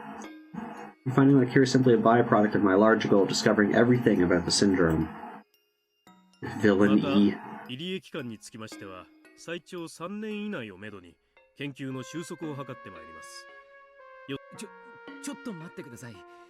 近年ようやく Yeah, I don't remember exactly what it was, but I'm pretty sure they made a rude comment about the lady who was the streamer. Yeah, and they were perfectly right in banning this guy. 確かに研究は日々進んでおりますが、3年という短い期間で確実に完成させられることをお約束はできません。理事会では入江機関はすでに治療薬について十分な研究を完成させているという認識です。すでに入江機関は治療薬 C117 を完成させ、その臨床データを多数。いえ、完成なんてとんでもない。まだまだ試薬の域を出ず、村人全員を治療できる目処は全く立っていません。このような段階で研究終了ありきでの議論は全くもって無謀としか言いようがありません。I'm surprised that Irie objected. Thanks to him, I didn't have to say anything. Irie hadn't objected. I'm sure I would have shrieked in protest. 入江機関には現時点では感染者全員を治療し、ひなみ沢症候群を撲滅することは不可能だということですね。そうです。もちろん村人全員の治療とひなみ沢症候群の撲滅は将来的には不可能なことではありませんし、私もそれを最大の目標にしています。ただそれには十分な時間が必要で、そのためには無論予算も必要です。私たちは I'm trying to think if there's any, like, 確立する仕事をしています。 word that has the substring daisy in the middle that you would, like, ban as a byproduct of that. どうかそこを誤解なさらないようにしていただきたいです。 Kasiri speaks out when he needs to. What he's saying is absolutely right. Research isn't something guaranteed to produce results with money and time. I disagree with some of the things he said. He's objecting about the time and the money. He's basically agreeing to limit our research only towards finding a cure for Hinamizawa syndrome. Hi, Kev. That won't do. We won't unravel any mysteries that way. At that rate, the discovery of Hinamizawa syndrome won't be recognized as my grandfather's great achievement. なるほど。入江所長のおっしゃることもごもっともと思います。よってひなみざわ症候群という特殊現象が研究されていた痕跡と、そもそも存在していた事実についても隠蔽すべきである。最終的にひなみざわ症候群が世間に知られることなく撲滅されるならば、そのための期間と予算は必要不可欠なものでしょう。それについて、はい、依存ありません。では入江機関はできるだけ早急にひなみざわ症候群撲滅を秘密裏に行えるプランと予算案を作成提出してください。わかりました。早急に提出いたします。誤解ないようにしていただきたいのは、私どもはあくまでも研究を直ちに中断させようというのではなく、円満な形で研究を終了させようということです。この違いを。ええ、もちろん理解しております。While I was listening to the conversation, I was struck dumbfounded with something that he said. Eradicating the syndrome in secrecy. In other words, it would be as though Hinamizawa syndrome never existed. My grandfather's name will never be revered by anyone. The sound of rustling papers and hushed proceedings filled the meeting room, but I heard only the ticking clock as I clutched my sweating palms. Okay, so now we have her motivation for why does she need to go to the point of making this disease known. It's because they were going to cover it up quietly, and her grandfather's name would never come out as being someone who discovered this.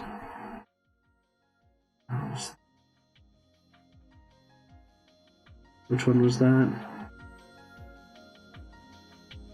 A roll of 1, I think. Okay. Yeah. So now, on to this one, a new wind. それじゃ、俺はそろそろおいとましますわ。どうもごちそうさまでした。ねえねえ。また来たってな。ただいまって、あれ、広庄司さん、お久しぶりです。おお、ニアンちゃん。今帰りかい。おじさんは今から送迎だよ。送迎？ああ、不動産屋さんのお仕事Sonozaki family is one of the largest landowners here in the Hinamizawa area. However, since all the land out here is in the countryside, it just ends up sitting there. Recently, the land owned by the Sonozaki family was put on sale in lots. At the family meeting, some of our relatives opposed the idea, saying we shouldn't sell off the land that was handed down from our ancestors. Granny snapped and shut them right up. Some of the unused fields remained in vacant lots and released for public sale. Actually, I had some questions about it too. The Sonozaki family is very wealthy, with plenty of land as well as money. Why do we have to sell it off? More surprising to me is that Granny was the one who came up with the idea. I would have thought she'd get furious if someone even mentioned something like that. じゃあね、駅前に寄った時はぜひ遊びにおいでよ。麦茶くらいごちそうするから。はい、ありがとうございます。お仕事はどんな感じですか？都会な人が案外興味を持ってくれたからびっくりだわ。便利な都会に住みながら、わざわざこんな田舎に別荘が持ちたい小金持ちばっかりだね。やれやれ、物好きなことで。一見、別荘じゃなくて、引っ越しで検討されてるお宅があったね。アトリエが持ちたいとか言ってたから、画家さんとかかね。へえ、そりゃすごいや。おっといけねえ。じゃあおじさんはバスに戻るわ。 Supposedly, he planned a tour to show them the lots. He's the one driving the bus. We have time for the tour and the explanations to end. Left in a hurry. ねえ、聞いていい？よそ者嫌いのバッチャがさ、どうしてわざわざ分譲地なんかにしたの？あたしゃよそ者なんか嫌いだし。とかだが村にゃ必要なんよ。空気の入れ替えみたいなもんさ。外の人が来ることで何か村にいい影響がある？深い村だね。今忙しい世の中だ。昔だったら10年20年住んでても何にも変わらん変化のない静かな村だったんよ。まあそれが田舎ってもんだしね。この村じゃ昨日と今日と明日に何の違いもない。あたしゃ退屈だけどね。でも友達ができたろ。外から竜宮のレナちゃんが引っ越してきて、近い年の友達ができて嬉しい言うとったがな。うん、予期せぬ友達が突然できるのは楽しい。レナちゃんがコントな。ミオン学校が退屈だ退屈だ言うとったね。いやー覚えとる。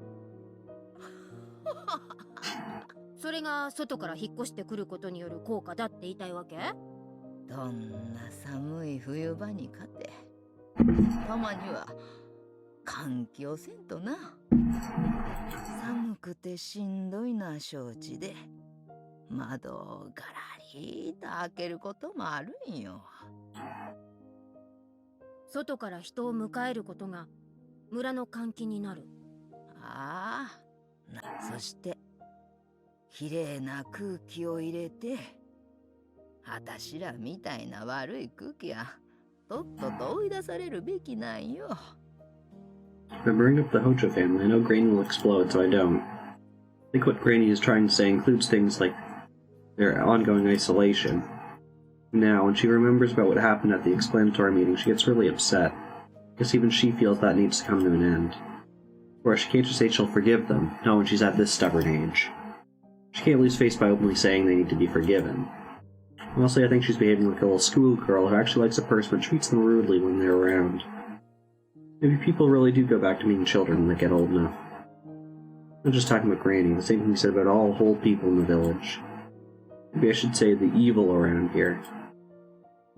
That must mean what she meant by bad air. No use circulating the air in a closed room. Unless you open the windows and let the fresh air in, the air in the room won't be purified. 実際に引っ越してくる人があるかはわからないけど、その人にそこまでを期待しちゃうのは気の毒じゃない？レナちゃんが一人転校してきても、見よ、誰が引っ越してきても、きっと村は変わる。願わくば、それが元気な若者で、わしら年寄り連中が安心して村を任せられるくらい。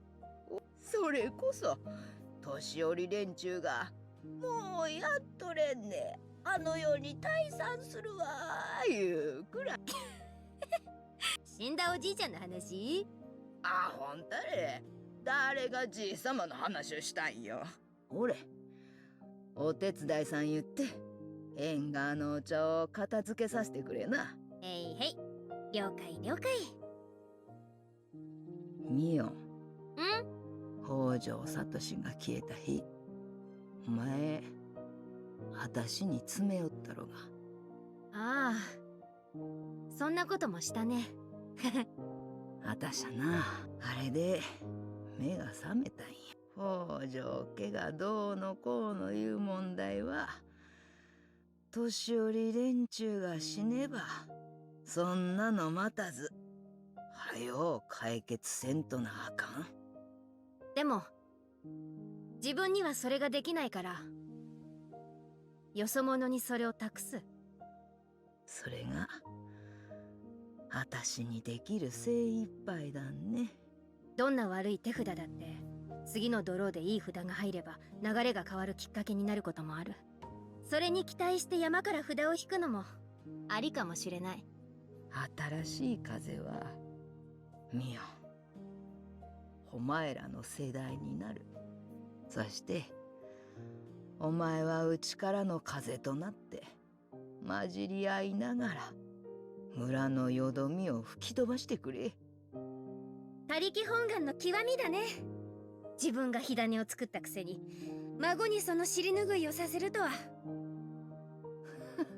そういいない新しい風を新しい園崎家の当主として。それが次期当主の仕事だってんなら頼むわミオン。あたしゃおいたね。もう憎まれ役しかでけん。 Wind chimes sounded quietly. It's a sign of lesson that the cool breeze is on the way.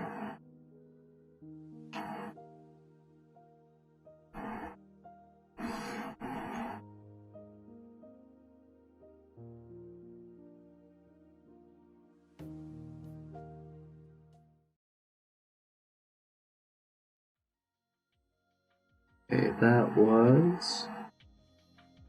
Where was that? 36. 37 is back on screen 3. It's this one.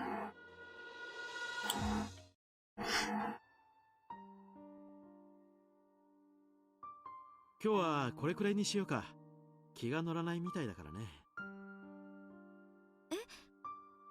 あら、そんなことはないのよ。そう見えたならごめんなさいね。Notice I've been looking through the viewfinder, but I hadn't seen her push the shutter at all. She came along. I don't think she's in the mood for bird watching. Thompson's been depressed ever since the announcement of the new policies at the board meeting the other day.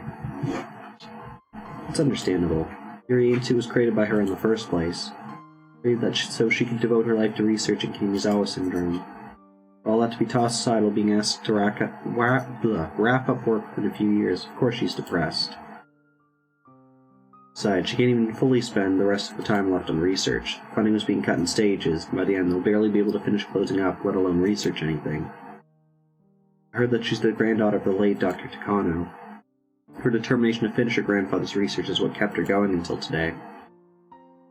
Since everything's been going smoothly until recently, the sudden change in the wind's direction must have been a total shock. The shift in people pulling the strings must be pretty serious. The board of directors completely changed out. Sure that people and projects influenced by the Koizumi faction being restructured set an example. The wind's new direction seems to be likely to remain for a long time. It's highly unlikely that the Koizumi faction will come back into power, so no matter what we say, it's almost impossible to expect the same kind of support from them.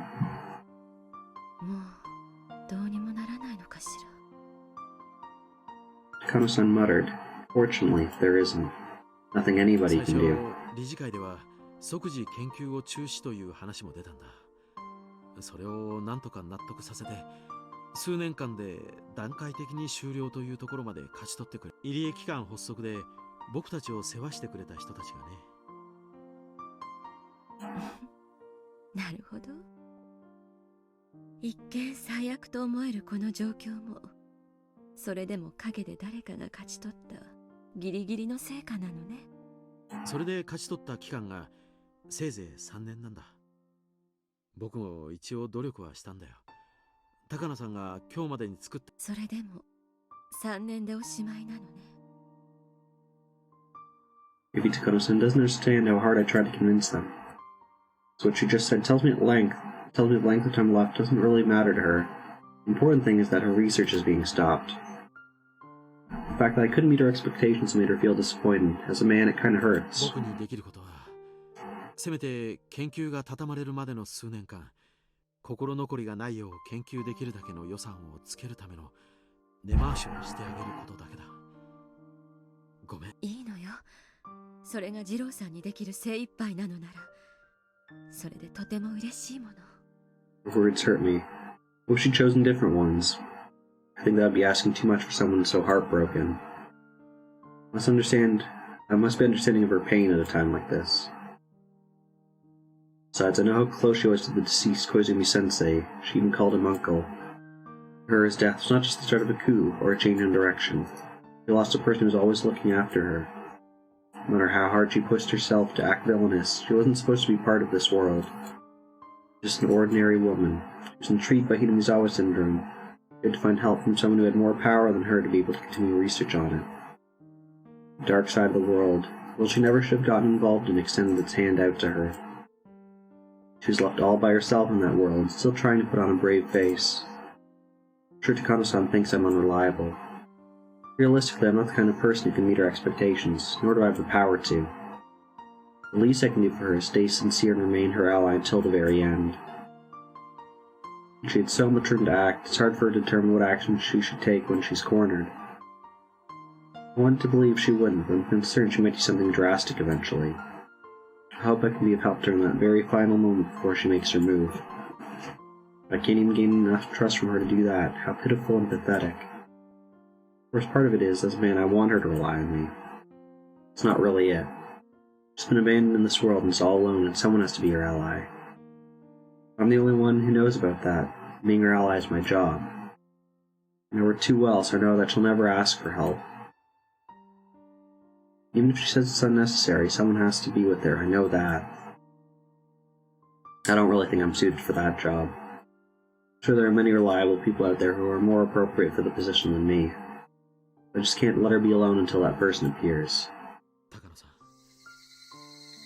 僕は全然頼りがいもないし、みっともない男かもしれないけど。何突然。どうしたの、次郎さん。それでも頼ってもらえたら、きっと力になれることもあると思うんだ。ありがとう。でも私、喋るだけでも心が軽くなるっていうのをあまり信じてないの。そうかい。ならいいんだ。僕はもちろん信じてるわ。理事会をうまく説得できる方法があったらぜひ教えてね。僕なりにも努力してみるよ。 Why is it? I know she's such a strong person, there's nothing someone like me can do for her. Somehow I feel she needs help and support right now. It looks as tough as ever. Only I've been taking pictures of her all this time can tell. You find her, after all, is a window to look into someone's heart. If I say something like that, she'll tease me again, so I won't. Anyway, I never thought she needed support more strongly than I do right now.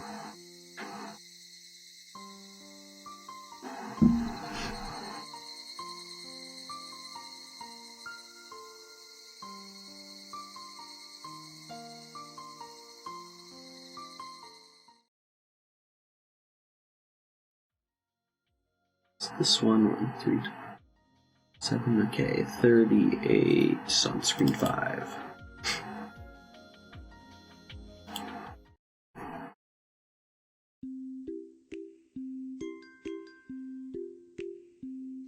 I don't know what to do. My name is Ichiro Maibara, and I'm hopelessly lost. I came to Hinamizawa on a tour to find a lot for our vacation home. The realtor finished explaining some details. He told us to take a walk until the departure time. Such beautiful scenery and fresh air. I let my senses guide me, and here I am. Where am I? Still have a little time before the departure, but I'm completely lost. Basically the middle of nowhere. People actually do live here. Keep walking, I should run into somebody, then I can ask for directions. Don't worry. The only thing I need to keep in mind is the departure time for the bullet train. The more time passes, the more I start to think I was being too optimistic about running into somebody. I can't find anybody at all. Maybe I'm walking farther and farther away from where people are, in which case I'm in serious trouble. Upon hearing someone's voice, I feel immensely relieved. Sounds like little girls are playing nearby. A place where little kids play, it must be a safe village. I followed those voices. Upon rounding the wild pampas grass, I see a beautiful field. 2 girls are playing there. They're dancing in the field filled with blooming wildflowers. I'm seeing this more beautiful than all the great works of art I've ever put together. Maybe I'm exaggerating, but this looks holier than any religious painting. Why is it that seeing innocent girls dance around like this makes people feel this way? It's probably because we're I don't like where this is going. Can't live with pleasure and glory alone. We sin even as we live. But we feel awed by the sight of innocence. It reminds us of the time when we were pure. Grow up naturally, and we lose innocence as we do. We admire and adore the children who symbolize that which we've lost. とかなんとか小難しいことを言いながら変な不審者が僕たちをじっと見ていますのです。はあ、リカ、あれは不審者ではありませんのです。Sorry, I'm not suspicious. とか言いながら僕の美しさから目が離せないのです。ニパー。 No, I'm not. Don't turn me in. I really wasn't staring. Using this mirror to fix my hair. 何言ってるかわかんないのですが、とっても面白いことを言っている気がしますのです。なんというか、血は争えないという気がしますです。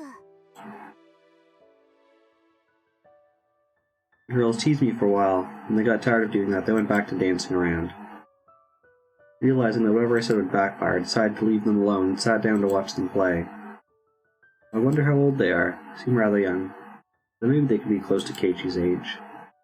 Move here, Keiichi might meet them at school. You would see them at school then. There were girls that lived here. All the children in Hinamizawa are like them. Even if living a rural life may have some challenges, there's a good reason for us to move here. We're not very good parents. We didn't understand what Keiichi was going through and left him alone until the very end. According to the parenting book I bought, the first two problems are calls for help. It doesn't matter what the action itself is, but the fact is that those actions are occurring as a primitive appeal from the children seeking communication. Humans can speak, and that's one of the reasons why we don't notice such signs. We can only hear words through our ears, and we can't sense the signs coming from our son's heart. Keiichi probably thinks it's all his fault. Of course, he's not absent of blame. Humans aren't dogs or cats. We should know what's right and what's wrong. It's our fault too as his parents. Let him think that he had to go that far. For us to be able to understand him is really pathetic and disappointing of us. If I understood him and hadn't cornered him, Keiichi wouldn't have done that. So the incidents weren't only Keiichi's fault. Everyone in the Myra family was to blame. I want to explain that to him, but he's still too young and hot-headed to be able to understand. Right now, the guilt he's feeling is basically crushing him under its weight. He doesn't even have the will to live.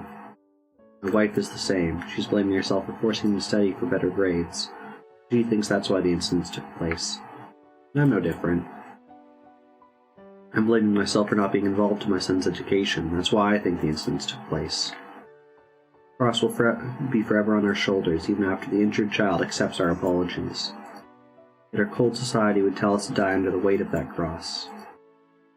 Even so, we have to live. We have to accept our sins and carry our burdens on our shoulders. Maybe we can start a new life here in this village. I thought about all that as I watched the girls dance. Keiichi needs friends like that. Friends like those girls will offer him so much more than the friends who only talk about cram schools and exam results. They'll offer him death and murder. Probably torture thrown in there too. Ah, innocence. The girls are playing near a sign that doesn't fit into this open field. It's a sign about lots for sale. The name of the realtor who brought me here for the tour is written on it. Does that mean we can live even in this beautiful area if we want to?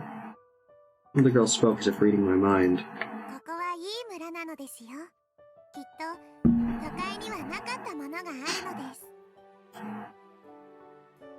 That's right. I think so too.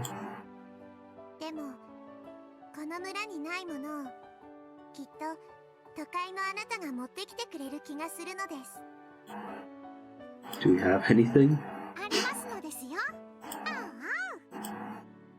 僕たちはこの村で何百年間もこうしています。そこには誰も訪れず、何も起こりませんです。だから何も起きないし、何も変えられない。Isn't that what's good about this place? 何かを変わりたいと思うから、この村に来たのじゃないのですか? Yeah, you're right about that. 僕たちも新しい人を迎えたい。それは例えるなら水の流れ出ぬ沼の堰を破るようなもの。 Why are you scared, Samus? 水は出入りがあるからこそ清水となる。確かにこの村は明治のついこの間まで沼の名前がついた村でしたのです。でもそれが変わり、ひなみ沢という地名に変わりましたのです。沼の水は Well, hope that they just go right to bed. でも沢の水はよどまない。それにね、あなたたちが教えてくれるのよ。堰は破れるものだ、破るものだってね。 Are they playing riddles with me? No idea what they're trying to say. There's one thing I know. Villagers are waiting for new people to come here, and they want to build a future with those newcomers. I looked at the sign behind the girls one more time, so that I'd remember this place. I've already decided. 引っ越してくるのを待っていますですよ、前原。ああ、いたいた。お客さん、こんな遠くまで行っちゃダメですよ。 A raspy voice from the distance ended this innocent moment. It's the realtor. Guess he's been looking for me because I didn't return. Sorry about that, I got lost. I apologized with scratching my head. I ran to look for the girls, but they weren't there anymore. Do they do anything exciting in their living room or kitchen?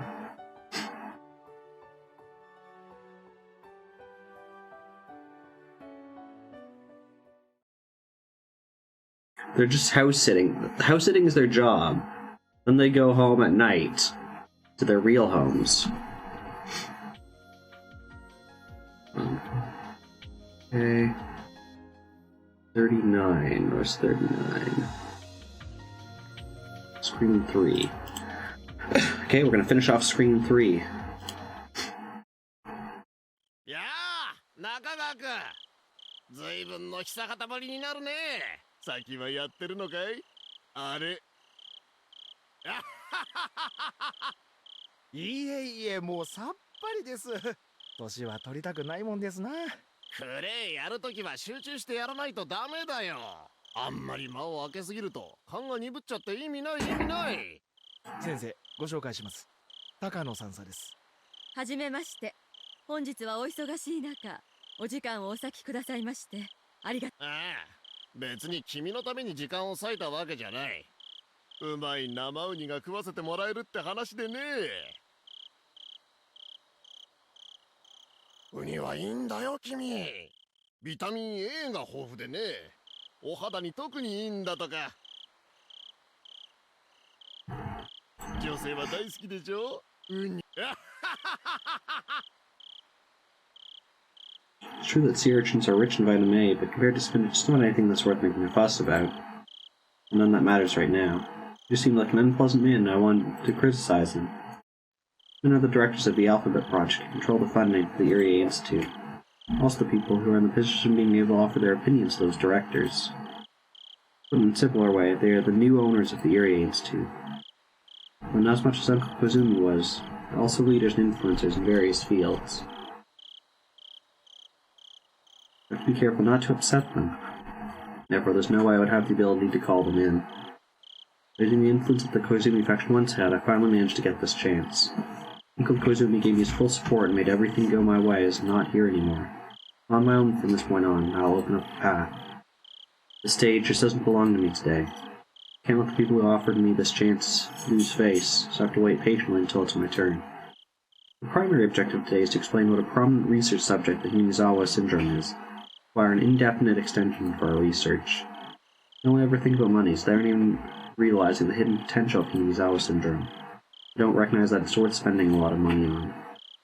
But this is not mere research on the existence of an unknown parasite, something that may overthrow the basic foundations of anthropology. A Nobel Prize wouldn't even be enough. It won't be easy trying to explain all that to them who know nothing about any of it, but I have to. I spent many hours making these straightforward support documents. Sometimes we make documents confusing on purpose because we don't like dealing with uneducated people, but this time it's different. I can't look down on them. I must sincerely try to make them understand. Accessible support documents are there in a huge pile. Feels like we're wasting time eating traditional Japanese food in such a relaxed mood. When I get to the point, explain to them in detail so they can understand. There's the saying, luck lies in the last helping. Be patient right now. 正直ね、これまでのアルファベットはあまり良くないと思うのです。結局こいつは未だ頭の中が時代遅れの年寄りどものね。年寄りどもが自分のじゃない金で過去の栄光を取り戻す夢を描くお砂場です。So far they haven't noticed. そんな年寄りどもの妄想のために一体どれだけの公金が垂れ流されたやら。聞いた話じゃ、奥野先生あたりが検察をつっついて旧理事会を横領で追わせてるらしいですな。年寄りたちをよいしょしてうまい汁を吸っていた連中の末路ですな。もっとも表沙汰にはできんでしょうから、別件で隕石左遷といった形になるんでしょうが。Now, how much did you actually steal? いやはや、これも戦前の亡霊をずっと野放し。いやー、この野球にのしるもたまらない。これは手厳しい。そんな中で先生にこんなお願いをするのは非常になんですが、一つお時間を頂戴できればと思いまして。入江機関さんでしたっけ？確か長野だか岐阜の方で風土病の研究をされてるんでしたな。どういうことになってましたっけ？理事会の決定で軍事転用研究が中止。あと研究そのものも3年以内に段階的終了に決定しています。ああ、いえ、これは継続協議中でした。まあそのいずれにしましても数年以内に閉鎖になる予定です。思い出した。入江機関さんは旧理事会でも評判が悪かったみたいですな。何しろ莫大な予算をほとんど無審査で吸い取ってましたからね。某大先生がどういうわけか、このプロジェクトをやたら後押しされてたみたいでしてね。その絡みもあって結局誰も文句が言えずに放置されてきたってのが実際のようです。まあでもな、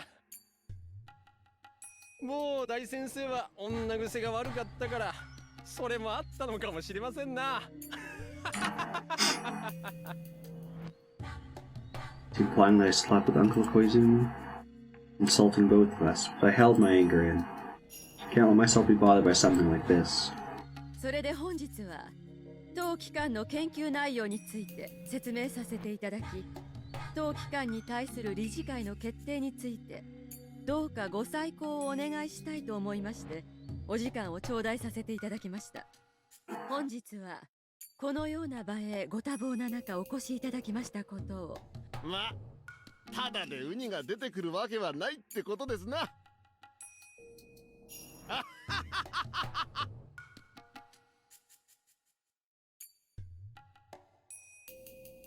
I explained to them how much the Hinazawa syndrome mattered while being very careful not to go too fast. Tried to let them know that the syndrome's potential is not limited to small things like military applications, much more meaningful than that. It may explain ideology and religion, even shake the very definition of a human being. I took my time to explain as slowly and clearly as possible. I'm not confident that all of it got through to those boorish men. I'm happy if they understand just a part of it. As long as they understand just how much of a magnificent discovery Hinazawa syndrome actually is. ありがとう、サンサ。なるほど。ちょっと検討したいので、サンサには一度下がってもらってよろしいですか？はい。それでは失礼させていただきます。Obviously, they can't discuss in front of me. I left all the documents with them. All I can do now is hope that they view them favorably. Is 4,300 a lot for that game?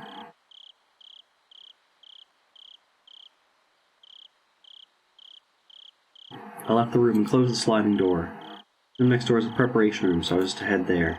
I stopped. I shouldn't have done it, but I tried to listen in through the sliding door. こりゃ全理事の皆さんも気の毒としか言いようがありませんな。I mean, if you have to do rob two places to advance the story, that doesn't seem like too much. いや小泉先生がですね、非常に強く押されていまして。小泉先生にはローベル製薬日本法人の Richie Rich Street. I'm sure they'll have lots of stuff.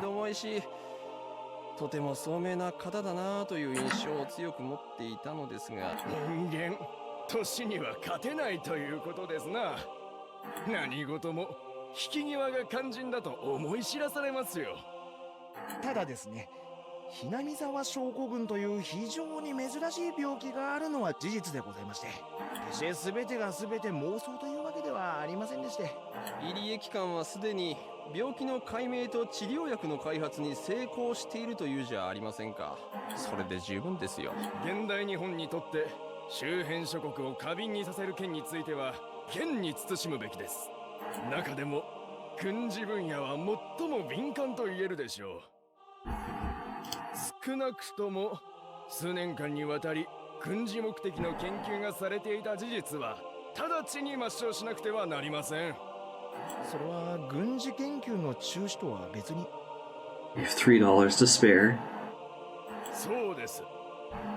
ひなみ沢症候群は生物兵器開発のための研究という事実は直ちに研究を中止したとしても残ります。ひなみ沢症候群を目的は何であれ研究した事実は厳重に隠蔽されなければなりません。できればひなみ沢症候群そのものがなくなってしまうのが好ましいですな。病気が残ればやがては関心を持つ者が現れ、せっかく埋めた穴をわざわざ掘り返す輩が現れないとも限ります。理事会の決定通り入江機関は病気を撲滅させ次第研究の痕跡を全て消した上で解散させるのがいいでしょう。やはりそういう結論に行き着きますな。ノーベル賞が取れるかどうかが問題ではなく、戦後日本にとって無用な研究だということです。そもそも大昔から存在し、特に異常もなくやってこれたわけでしょ。やぶをつっつく研究なのではと当初から思っていました。同感ですな。ひなみ沢症候群という病気の存在自体は疑わないが、この高野という第一発見者は少々この病気を脚色しすぎですな。私も資料を読みながらユニークな発想をする人だなぁと思った一、寄生虫で人の思想が染まるなんて聞いたことがない。そりゃいくらなんでもひどすぎる。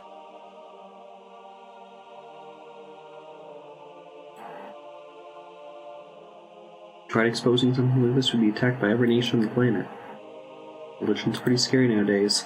動物の脳に寄生する寄生虫がいるなら、たまには人間の脳に寄生する寄生虫がいてもいいとは思う。しかし、その寄生虫が思想や人格までもコントロールする可能性なんてのはさすがにこりゃちょっとユニークすぎます。Baked in through the gap in the sliding door, I became trapped with an unbelievable sense of deja vu. My first time experiencing this, but it doesn't feel that way. I don't know why, but the memory is so sad and so painful. Huh? My tears. Before I realized it, I saw a very nostalgic carpeted room on the other side of the sliding door, with a room covered in tatami mats. The room was filled with the smell of dust, mixed in with the smell of some evaporated medicine. It's very soothing to me just the same. And there is my grandfather, his article. He's poured his heart into it, made a mockery of, yet he wasn't even allowed to cry. This isn't a delusion. So within the documents I left for those men, there are a lot of references to the article my grandfather wrote. I'm not surprised when my grandfather would be standing right there, explaining it to them himself. Together with the tears from seeing the sight of my beloved grandfather, I watch these wicked men insult and belittle his masterpiece. I've seen this sight before. The sight should have ended there, but why is it repeating before my eyes? Emily blankly peered through the sliding door at the strange world where reality and illusion overlap. あのサンサもちょいとおかしいし、こんな世まいごとを信じた小泉先生もおかしいが、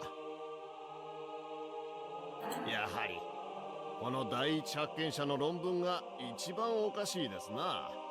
期待と妄想が入り混じっていて、これは論文というより創作の次元ですな。というか、これはこのままどこかの出版社に持ち込んで本にした方がウケると思いますよ。確かに確かに。私の友人に出版社の社長をやってるのがいてね、きっと面白がって読んでくれると思いますよ。笑い事ではありませんぞ。皆様がこのとんでもない研究がまかり通って巨額の予算が数年間にもわたって投じられていたのですからな。特にひどいのは、万一の場合に備えて相当危険な機材を用意しているという点です。これは絶対に国民に知られてはならないことです。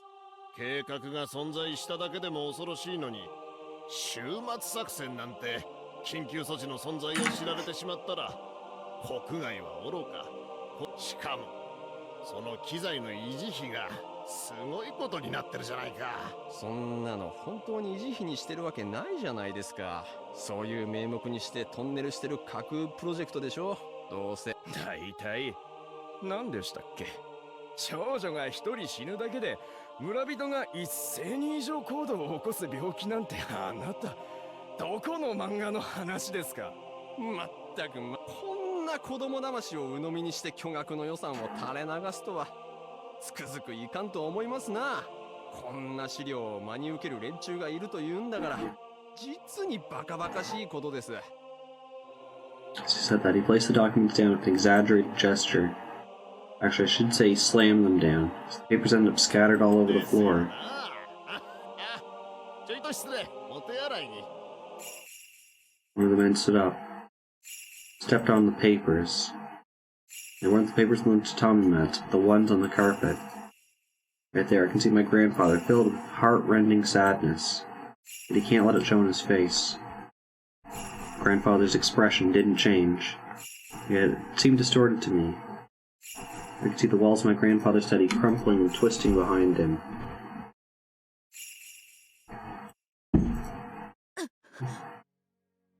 I jumped into the room. I grabbed onto the man's legs. I don't hate him. It's not whether or not I hate him or not. Sure, I hate him, but that's not it. I just can't forgive the feet stepping on my grandfather's article.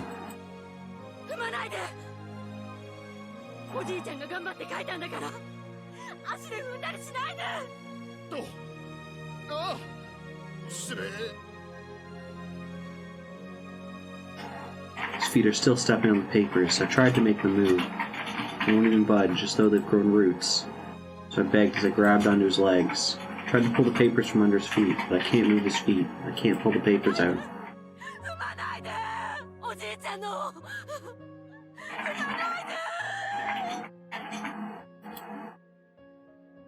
My sobbing echoed in that silent room, just like it did back then.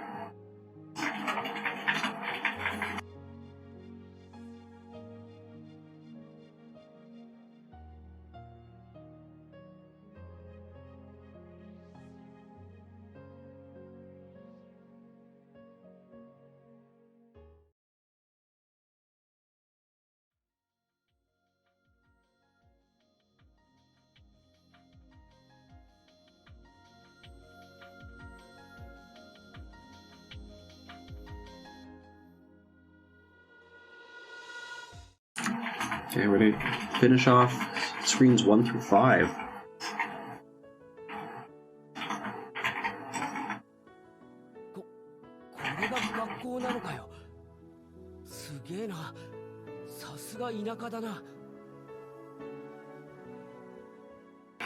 You don't say stuff like that. People are in this area love coming here.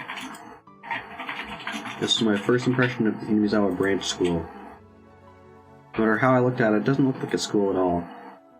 It even has a sign that says Hinamizawa Forestry Service. まあ確かに我が校は営林署さんの敷地をお借りしておりますからの。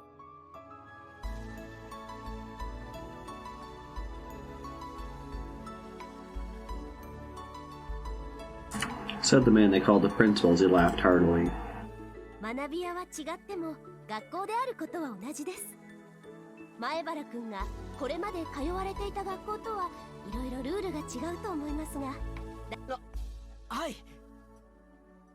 All the grades are put in the same classroom at the school. I didn't believe it, but I think it really is true. They're all younger than I am, so I guess it'll be like kindergarten. It'll be interesting compared to my previous school where everyone looked the same age. 転校してきたら男子の中では最年長になると思います。ですので自分の勉強だけでなく下級生は上級生の悪い癖をすぐに直します。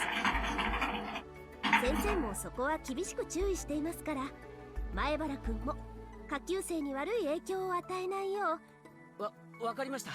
努力します。Which means that textbooks aren't the only things you'll learn from.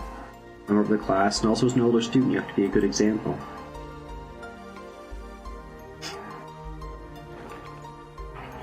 That Chi-sensei brought us to an empty classroom and showed me where my desk would be.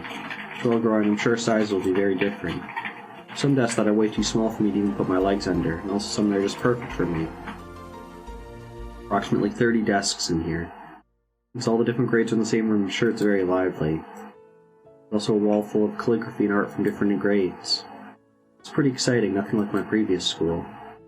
Reminds me of the days when I truly enjoyed my school life. 父さん、俺気に入ったよ。やっぱり町の学校よりこっちの学校の方がいいや。I think my son likes it here. I want him to go to the school too. そうですか。沖宮の学校の方が設備もちゃんとしていますし、立派な先生方もたくさんおられますのに。You know, saying that Chi-sensei looked happy that a new student would be transferring into her class. My father and the teachers went back to the teacher's office to get the transfer process going. Meantime, I decided to stay in the classroom and look around. I didn't care about the move. I'd lost the will to live because of what I did. I didn't have any willpower and I couldn't even get out of bed. My parents told me about the move. I thought that wouldn't change anything. But after the move, something did change. I want to restart my life. I want to restart my life and become someone I've always wanted to be. Here in Hinamizawa and at this school, I can do that. I'm not going back to who I was. I'll never again think that good grades are the most important thing in this world. I have a feeling that I can learn the things that are really important in life here at this school. I've never had the chance to learn them before now. It's almost embarrassing to put into words. They're extremely valuable things. If you don't learn them, you won't become a decent adult. Students in this school learned them a long time ago, but them they're a given. Yet I have to spend time learning about them even at this age. How to make friends. How to play with friends. How to play. Things you can only learn from play. Things like socializing with others, etc. etc. It seems so easy, but it'll take me a while to learn them. I pushed those things aside and devoted myself to studying. I'm not trying to say studying isn't important, but you shouldn't become blinded by it. Someone says studying and good grades are the most important thing in life. He's talking bullshit. So I can restart my life here at this school. Finally, I can become someone I've always wanted to be. And it was two girls looking in at me through the window. The schoolyard was supposed to be a playground for these children, because I saw a lot of them playing there earlier. Just those two noticed me walking around the classroom and became curious. I guess that's natural. I'm a stranger to them. Say hello and let them know I'm starting school next Monday? ようやく引っ越してきたのです。僕は待ち疲れたのですよ。でもこれでまた変わってくるのです。だって圭一はサイコロの6なのですから。6ではありますですが、圭一の振るサイコロは1がよく出上がりますです。圭一が悪いわけではありませんのです。全部羽生が悪いのです。お前のせいなのです。圭一に謝れなのです。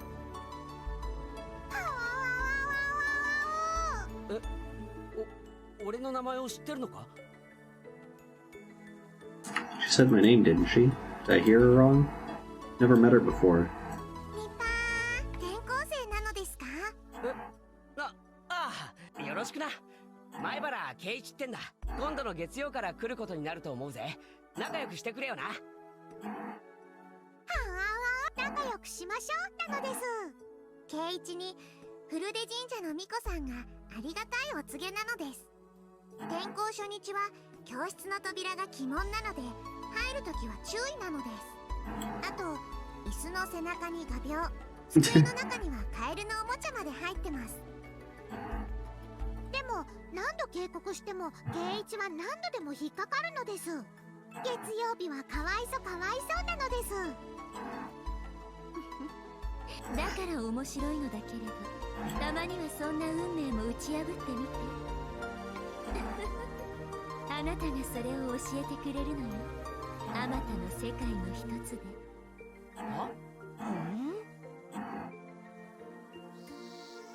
I'll be reminded of the prophecy made by the two girls next Monday because of the actions of a snaggle-toothed girl. I'll realize it too late, though. But I like it here. My name is Keiichi Maibara. This is my new beginning. This time I'm going to enjoy it to the fullest. I'm missing out on so much, but I'm going to learn all of those things here and absorb all of it. I'll become something I've always wanted to become. It may take a very long time, but I'll definitely do it.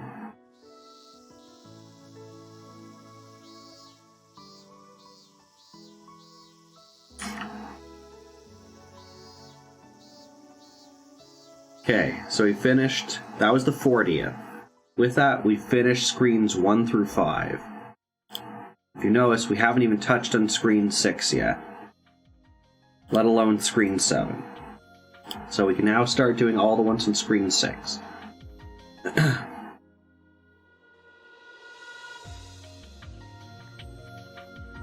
Okay, so this one is 41.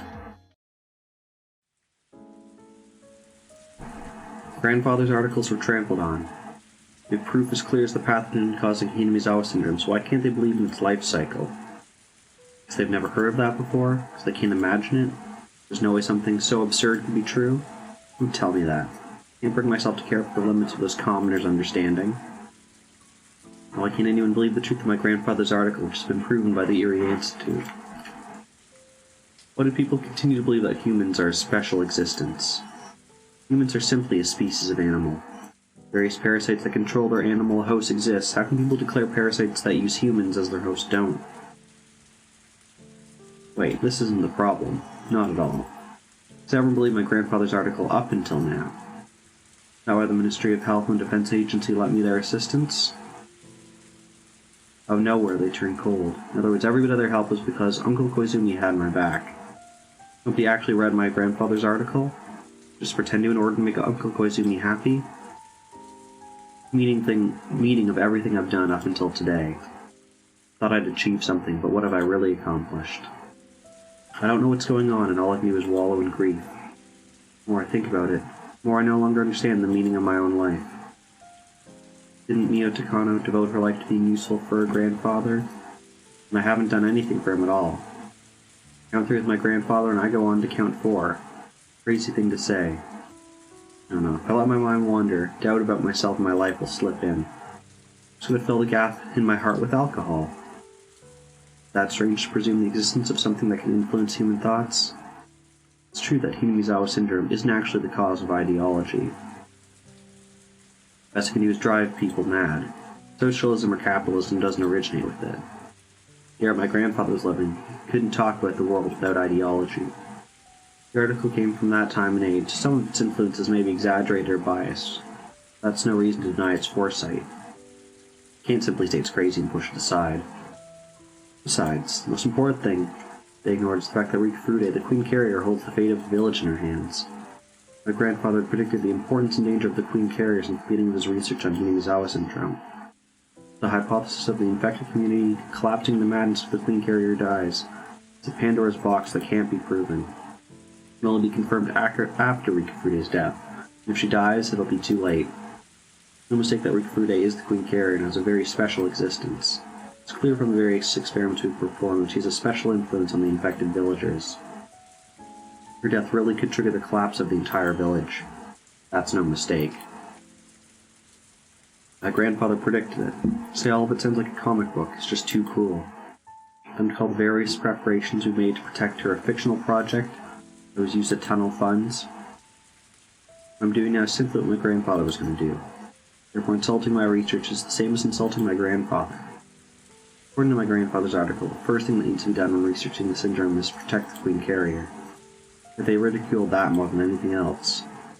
The more I think about it, the more their words stick in my memory. I almost hear their voices, and I can't stop myself from covering my ears. I'm sure the members of the board of directors think I'm crazy. I was trying to petition for the Erie Institute to not be shut down, but it backfired. Members must think that Hinamizawa syndrome is some kind of joke, and I'm sure they'll push even harder now to put a stop to our research. If that happens, I would have to go back to researching as an individual. In other words, the same as what my grandfather did. There's a limit to what an individual can do. It's doubtful that I would ever be able to make it back to researching it individually. Once the Erie Institute is banded, everyone is obligated to keep it confidential until we die. Sign a contract to that extent. It's not just a simple promise. If I were to break it, a special unit like the Mountain Dogs would come after me to ensure that I kept everything confidential. Even if that doesn't happen, the Erie Institute is to eradicate the syndrome within a few years and to bury every trace of it, including the results of our research. This is the normal process of research and treatment. That's why I want to pretend nothing ever happened to begin with. I want to continue and complete my grandfather's work, but what's happening now will result in the complete opposite. I'm actually helping to eliminate my grandfather's hard-earned research from this world. The treatment has already been created. Although Erie is as passionate as I am about developing the cure, he's not particularly interested in any other aspect of our research. I hate to admit it, but he has more experience and talent than I do. I'm sure he'll come up with a plan for eradicating Hinamizawa syndrome within 3 years, as requested by the new board of directors. Our board of directors will provide us just enough funds to bury the syndrome. Erie will do that happily. It's like the time when he disposed of all the research data on test medicine H170 as was requested. All I can do is passively hinder them, just like they did me, while watching the Hinamizawa syndrome get eradicated. When everything is over, I'll finally complete an article which is destined to be destroyed. Should I kill myself with thoughts of it in my head so I can at least present the article to my grandfather? He won't be happy even if I did that. Contrary, he might be disappointed in me for throwing in the research he spent half his life on down the drain. He won't embrace me, I know that for sure. I want to reveal Hinamizawa syndrome to the world. I wanted the world to acknowledge my grandfather's masterpiece. I wanted to carve his name in history and promote him to a god. My grandfather waited, believing that day would come, and he must patiently be waiting, and after entering his eternal sleep.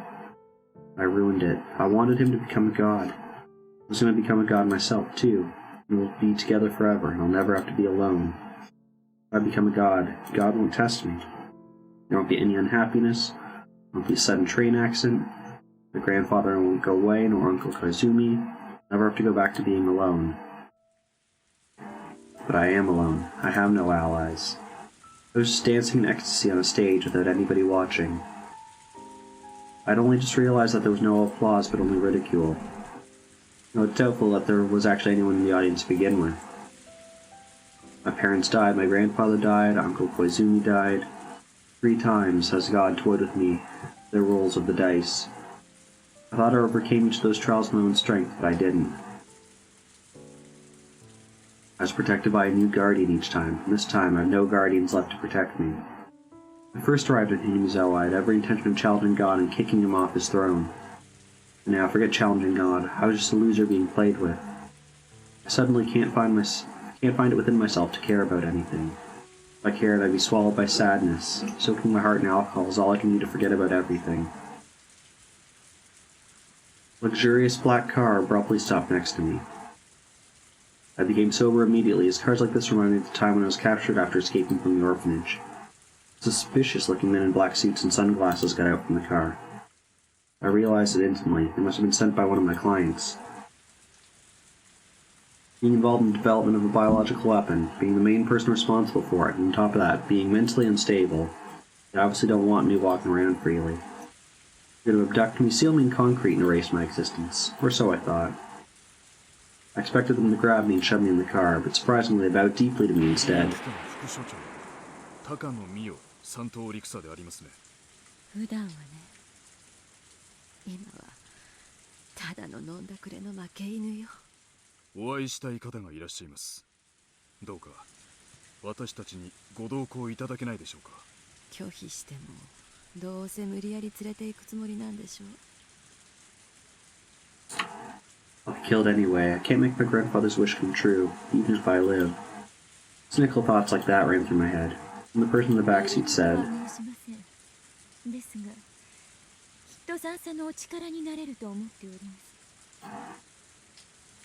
I've never met this young woman before. She must be around my age. It was about the Erie Institute, so she must be connected to my clients. She's too young to be one herself. I bet a client who doesn't want to expose himself sent her. Even if I live, I can't make my grandfather a god. I can't become a god myself either.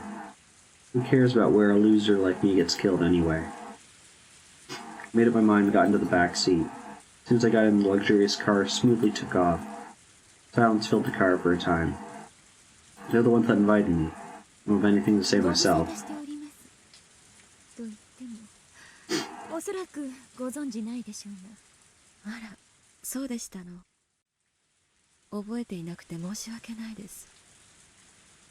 So many people at that funeral, I can't recall any of them. Why is that what she's opening with? Does that mean she belongs to the Koizumi faction? 戦後日本復興のオピニオンリーダーの一人として長く活躍されてきました。戦後の焼け野原から復興するときは我が国の有志たちも一枚岩でしたが、残念ながら今もそうであるとは言えません。平和な時代が進み、焼け野原を知らぬ世代が国の中枢に入り始めるにつれ、当初の高貴な志を知る者は次第に減っていってしまいました。小泉先生はそんな高貴な同志の最後の長老として21世紀へ我が国を導いてくださる大黒柱。小泉先生の死後、小泉派は急速に没落。代わって他の派閥が勢力を伸ばし、いろいろと大変なことになっているでしたっけ？ I heard about these things from Jiro-san. It's really no different from the Sengoku era. When a lord or military leader died back then, the struggle to become his successor brought chaos to the nation. This country hasn't changed for hundreds of years. 平和日本は住みよい国づくりを実践してきましたが、同時に発足当時の高貴な志を忘れさせてもしまいました。現在東京は各派閥が小泉先生の開けた席と利権をめぐって争いが絶えない状態です。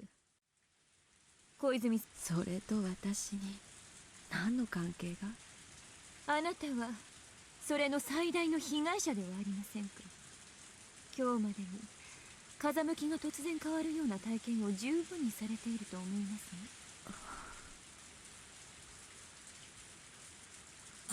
It's true that our research began because of Koizumi Sensei's support. Pressures we face into the anti-Koizumi faction have been tempestuous and cold. Maybe for them, every project that Koizumi Sensei left behind is an eyesore regardless of what that project is. In other words, that means they simply rejected the research itself, doesn't it? And think, but something like this happened to my grandfather too. Back then, Koizumi brought authorities from various fields to see him. He talked down to my grandfather despite the praise they'd given earlier. Koizumi-sensei told me that the masterminds were responsible for that. ひなみ沢症候群の研究はアルファベットプロジェクトで最大のもので、予算、体制その他プロジェクトの目玉だったと言っても過言ではありません。故にアルファベットの権益を独占したい連中によってあなたの研究はそのスケープゴートにされたのです。スケープゴート、決してひなみ沢症候群の研究が否定されたという意味ではないと。彼らにとって重要なのはそのプロジェクトの派閥であり内容ではありません。本日高野さんに特にお伝えしたかったのはそこでした。結局私は見せしめの羊ということなのね。私が何の研究をしていようとどうでもいい、そういうことです。派閥は風向きそのもの。順風な時もあれば私のクライアントたちが敵対的になったのを元に戻すのは容易ではないということ。そうです。アルファベットプロジェクトは完全に乗っ取られてしまいました。理事は全て変わり、彼らの私欲を肥やすためだけに決定をします。あなたの捨て身の説明など初めから彼らには耳を貸す気もないのです。 I grasped my knees, remembering that humiliating day. ここで一度話を折ります。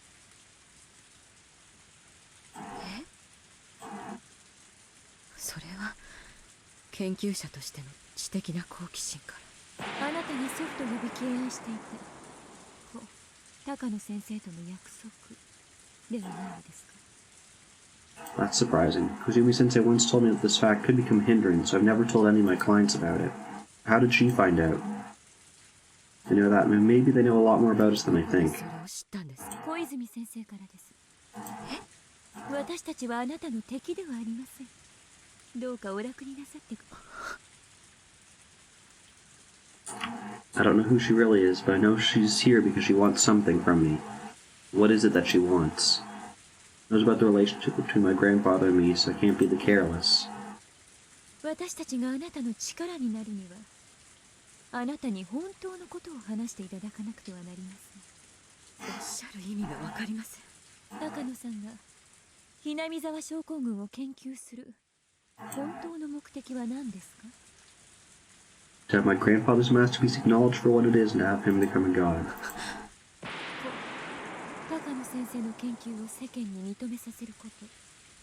あなたの祖父が心を込めて書き上げた論文を踏みつけてないがしろにしたことへの復讐ではありませんか？ I'm reaching the limit of not letting my surprise show in my face. So how much does this woman know about me? First place, who is she? How does she know everything I'm thinking? Admit that out loud in any case. I have appearances to consider. While this elegant woman is wearing an angelic smile, she laughs with the devil's seductive whisper several times better at it than I am. A simple smile and a devilish grin are completely different. Ordinary smile means goodwill, but a malicious smirk means the complete opposite. This woman can read my deepest thoughts, and while doing so, she's testing me to see how honest I can be with her. Whether I tell her the truth or not isn't the issue here.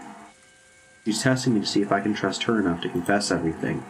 もしも私の言っていることが全くの勘違いでしたら、どうかお許しください。でも、もし私の言っていることがあなたの本当の気持ちに少しでも近いのでしたら、私とあなたは力を貸し合える関係になれると思います。どうですか、高野美代さん。 I can't say anything in reply, but I think that simply remaining silent might also be an answer. I want to hear what she wants from me. Always phrase my objective as some vague idea of turning my grandfather into a god. She just taught me what my true objective is. I want to get revenge for my grandfather's suffering.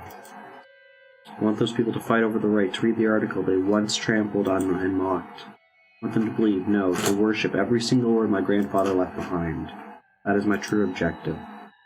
This woman has stated out loud, which I had only whispered within myself. She even asked me if she was correct. This woman, an angel or a devil? If I'm a human, is she in existence above me? あなたの不幸は自分の目的を具体的に理解していなかったことなのです。ひなみ沢症候群の神秘を探るという抽象的な目的を掲げ、いつまでも達成できず、自らの人生に疑問を抱かざるを得なかったのです。そうでしょそう、それは違う。あなたの真の目的。夢はそんな抽象的なものじゃない。思い浮かべることができますか？それはこういう状況。この国の中枢を預かる真の頂点たちがあなたの祖父の論文を読み、その内容に驚きながら一片の疑いもなく信じてくれること。彼らは裏側に足跡が残るその論文をうやうやしく読み、その先見性あふれる研究に敬意を示し、恐れおののく。どう想像できましたかしら？ This is my first time envisioning something like this. Yet it's been my dream all along. あなたの祖父が作られたのでしょ。その言葉がこの国の津々浦々にまで響き渡り、永遠に刻まれて残る。そう、それはあなたの祖父にその偉業が永遠の存在に昇華されるということ。それがあなたが高野美代として生涯を捧げる夢じゃないのかしら。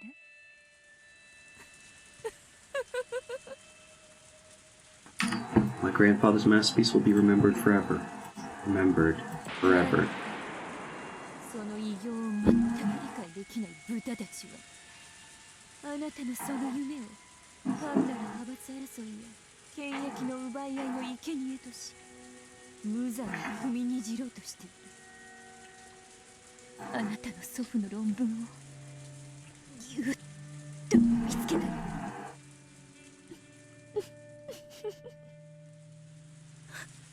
あなたは悔しい。とても悔しい。あなたが一生懸命作った資料を、そう、あなたのおじいちゃんが一生懸命作った論文と同じもの。おじいちゃんの偉業をバカにした豚どもが許せない。そうでしょ。そうじゃないですか。本当はそう。それを心優しいあなたは人を罵る言葉を知らなくてIndescribable emotions filling me, make me feel like I'm suffocating. Sensation of being cautious and calm, trust and mistrust are all blending together. My heart is beating fast, my fingertips are shaking. Why am I at peace? It sure reminds me of my true dream that I couldn't express with my own words until now. Is it because she made me aware of the anger within myself? Why am I hesitant? Because she reminds me of all the things I've never told anyone until now? Oh, those are things I've never even told myself. ねえ、ミオさん。もし私の言ったことが間違っていないどころか、大正解なのだったら。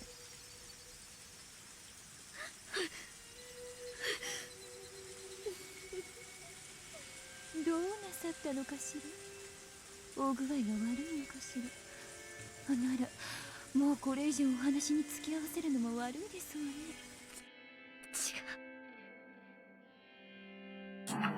A small noise leaked pathetically.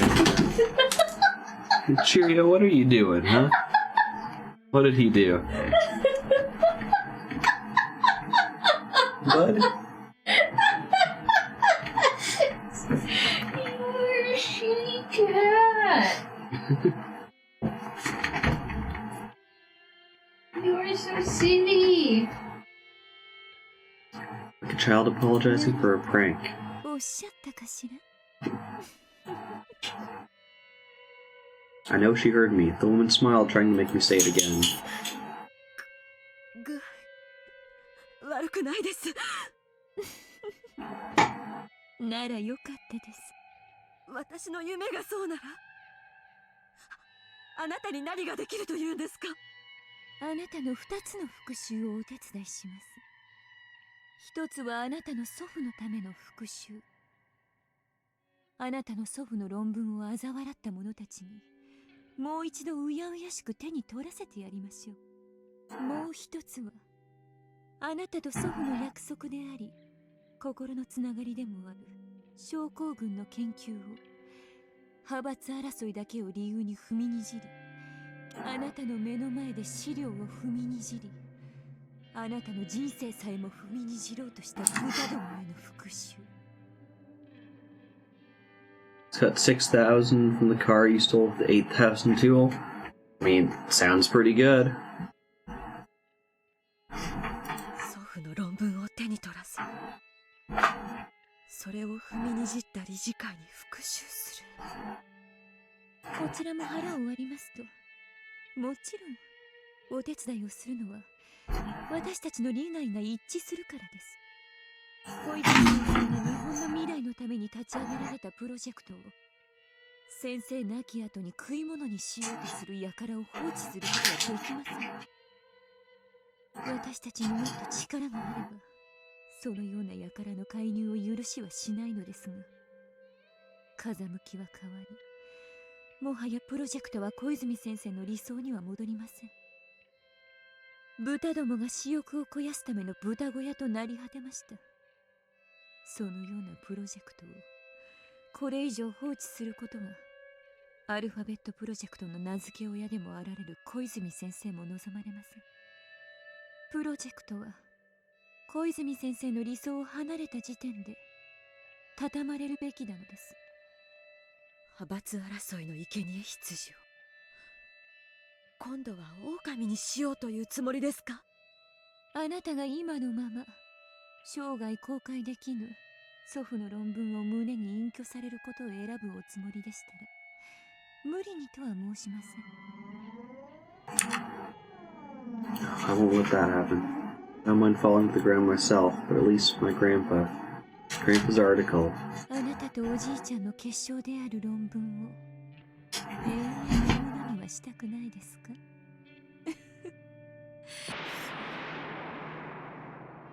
それが私の生きる目的。あなたの本当の夢を叶えるチャンスを私たちがお手伝いします。 When I decided I was a loser in life and drowned myself in tears and alcohol after being abandoned by everything, I met someone who could be an angel or a devil. This divine salvation or devil seduction?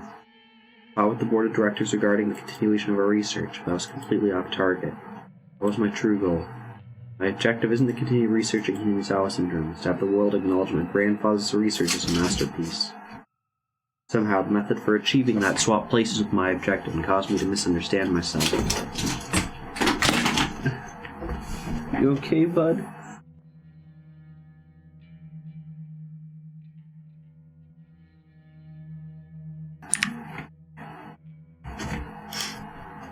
It's to get revenge, to repay them for my grandfather's suffering. That's what this woman is saying. It's promising to make my grandfather's research eternal. It's also promising an opportunity to take revenge against those who laughed at it. When Uncle Koizumi died, I thought God was playing dice with my fate. Unshakable conviction gathered together, power stronger than God's died. Maybe this meeting happened for a reason. Curse you, God, you're testing me again. I'll overcome the death of Uncle Koizumi. I'll make my grandfather an eternal existence, taking revenge against the God who tested me. Is your toy stuck?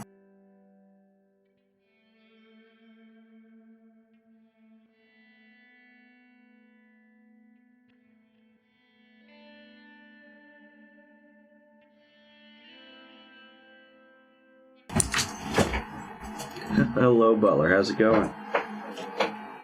Did you go back to work this week, or is that next week? I remembered you saying something about that.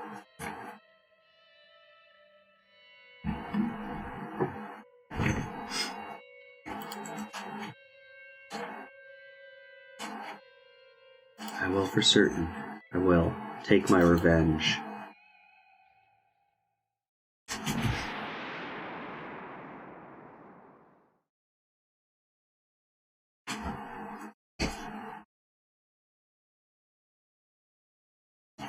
Ah, gotcha. I'm glad you've been able to get back at least.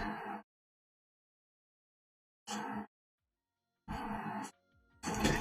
Let's save at this point. We've done a lot of these. I'm worried that some of these will have issues. They just look different. That they look like they'll have failures at some point.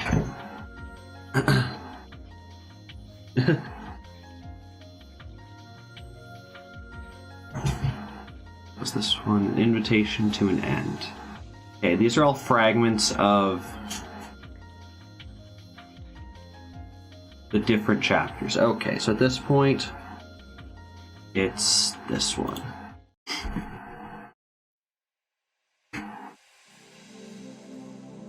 With this, do I have all the pieces lined up for 1983? Sure, it's a hard and exhausting job lining up the pieces for the month of June. Finally at the starting line, getting from zero at last. Seeing all those colorful fragments together, I realized just how many sentiments were intertwined around June 1983. I used to think that the thoughts of people with no relation to me were useless. I was wrong. Frude did her best to overcome the fate of June 1983. She did two things. One was to get in touch with the Erie Institute because she knew she would be protected there. Ironically, Takano from the Aryan suit was the only one to kill her. It was the best move for her at the time. The other was to ensure that the Maibor family moved to Hinamizawa. Actually, I wasn't certain that the Maibor family would move here. They first decided to move here when the father felt something sentimental at the sight of us on the day he came to view the properties for sale. Therefore, it was necessary for us to play in that field. It was the trigger for the Maibor family move.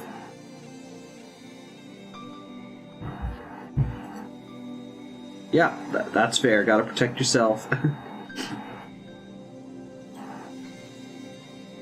Took so long to find that out, though. Turning various conditions on and off repeatedly, I finally realized that meeting Keiichi's father at that field was the cause. Keiichi Maibor is a very important key for breaking Rule Z, one of the chains that was binding me. He's the fresh air that's powerful enough to break all the old and evil customs in this village. He created many opportunities, but he's also provided me with the important clue by letting me know that strong conviction, the will to believe, is what is important for standing up against a powerful fate. Hey, don't worry about not being around. I'm pretty good. As you heard from that cough, I had a cold like last week. I still have like the nagging cough, but I'm feeling fine. But yeah, don't worry about not being around.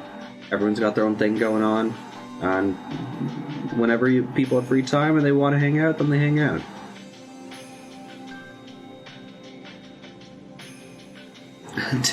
Deadbeard redeemed stretch. All right.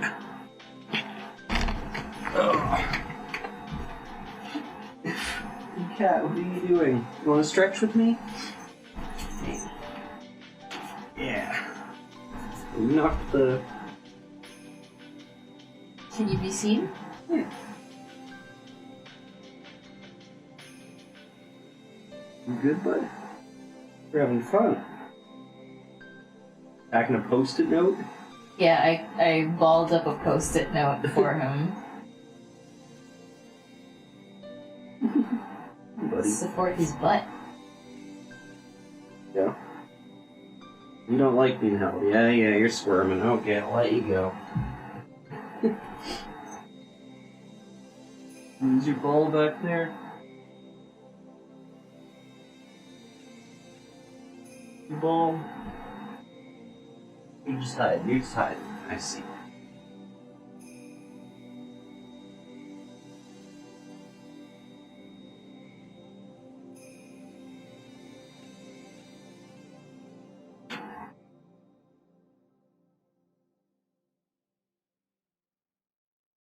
Ball go, dude. Oh, I hear you found it.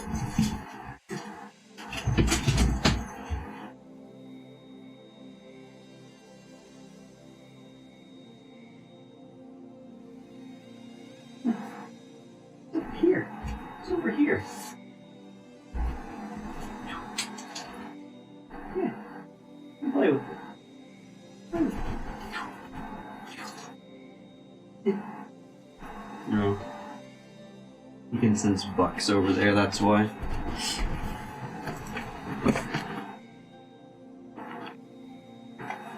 Oh, what have I missed in chat?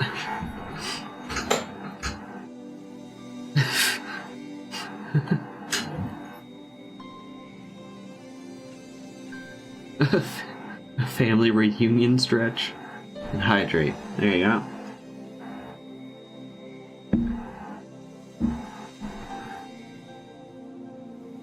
Wait, what did Twitch?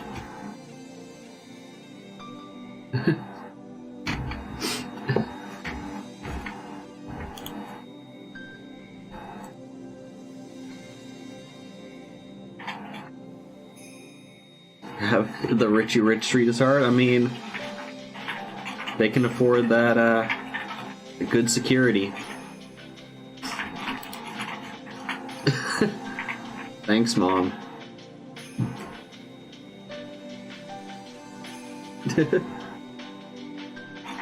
Don't worry, Butler. Twitch can't even Twitch. It never could. People in the Sonozaki family who wanted to wipe out the nastier traditions of the village also wished for him. The young Sonozaki vowed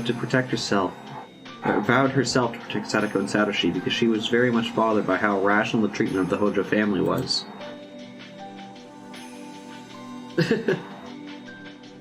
Thank you, Deadbeard.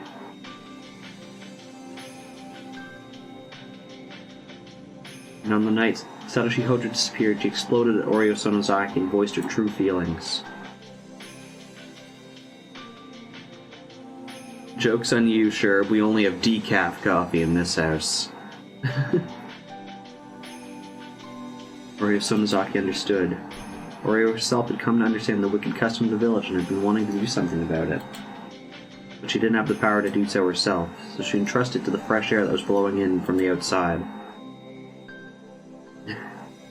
That was why the lots went on sale, so the Mybra family could move in.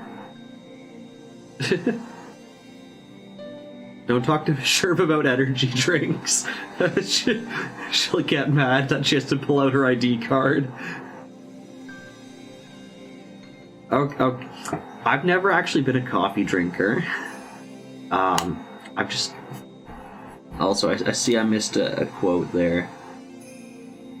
Alabama state slogan is, would you rather be right and have the pain or wrong and have the pleasure? I think Alabama's wrong and they have all the pleasure. Oh, no, scrolling on this thing scrolls this text and I've just missed a bunch of stuff.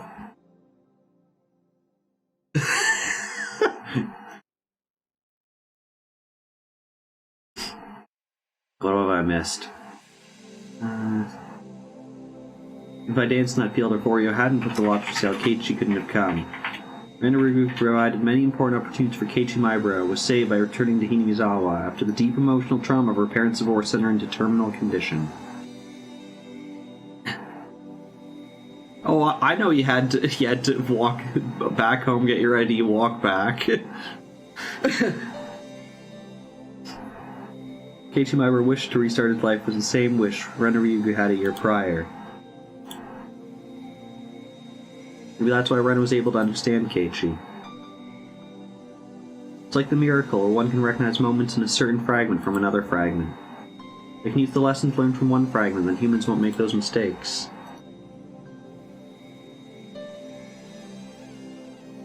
The game pieces will make their best moves, and the chance of winning this game, June 1983, will rapidly increase. In other words, Renarigu makes extremely important moves on this game board without realizing it. The mighty rule Z that surrounded the Hojo siblings was eventually smashed by their actions. Of course, Sadako overcoming herself was also a big help. Their hands met only because they reached from both sides. Keiichi and Ren are the ones who taught me that. Mion is the one who made it possible for them to move here. She also helped them become familiar with the village.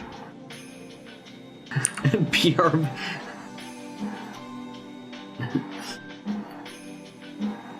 if it was one sentence, he would have been like, yeah, I'm just going out for milk.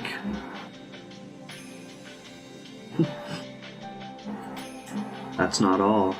Yuri also played important pieces with significant functions of his own. Feeling empathy for Sadako, he is one of the most influential pieces on the board. We call him Mizawa Syndrome. His existence is capable of defeating Rolex. Can someone chat quote Deadbeard on that, please?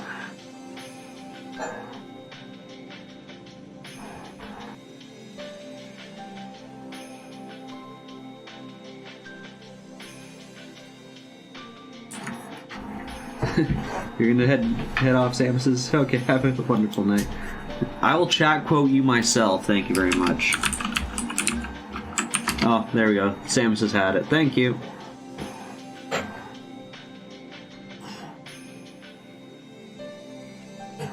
Keiichi and Ren's determination and subsequent awakening taught us that it was possible to fight against Rule X, but they didn't defeat it. Defeating Rule X requires the existence of Irie, who is the strong will to discover a cure for the syndrome. Are you turning into the South Park episode?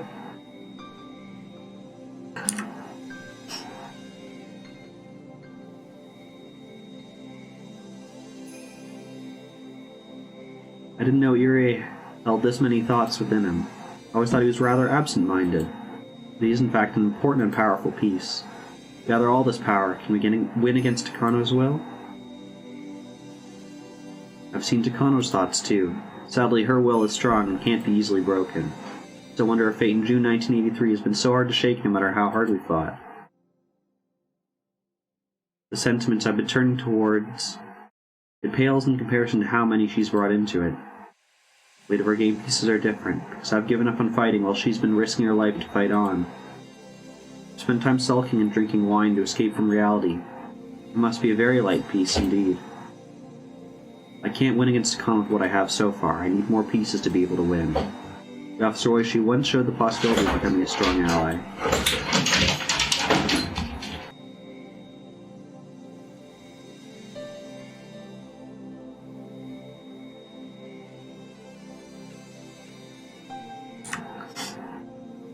I mean, if time is a social construct, then sleep, getting like a good night's sleep, which requires on a specific amount of time, is also a social construct, so yes.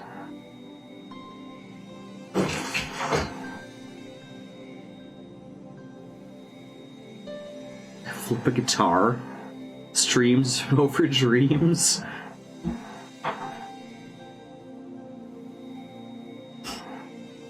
Sleep is time travel.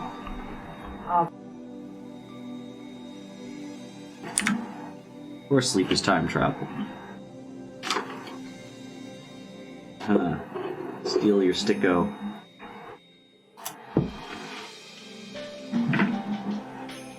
Share sticko with Chet. Share sticko? Sticko for you. Nom nom nom nom nom nom nom.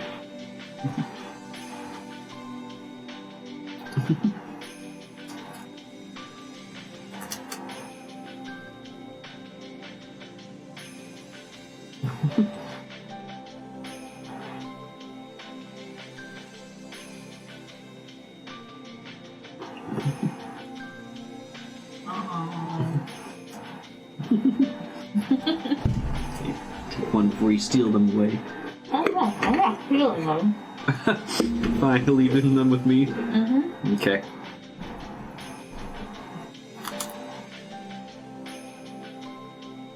I'll trade you stickos for burritos, yeah.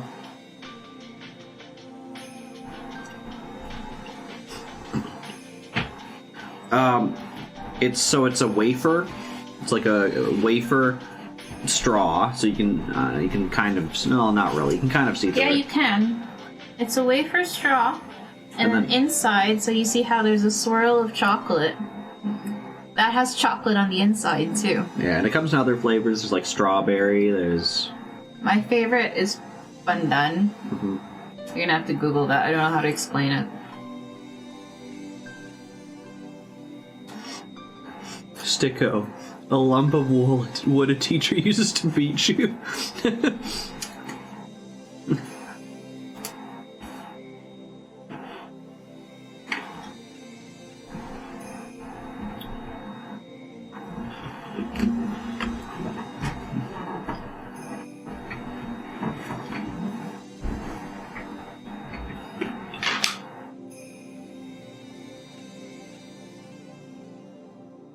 But here's the misunderstanding that the Sonozaki family caused the death of his dear friend, so until that gets resolved, he won't be of any help.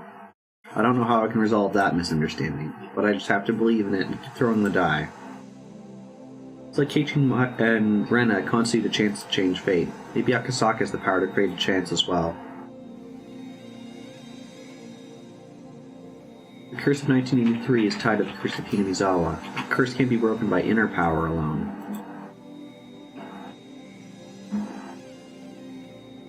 Yeah, they're great. Both sides have to reach out, otherwise the hands won't meet, just like what happened with Sadako. Akasaka has never come to our aid. Even if he did, it was always too late. Too late, far too late. Keep throwing the die, will Akasaka's game piece eventually appear?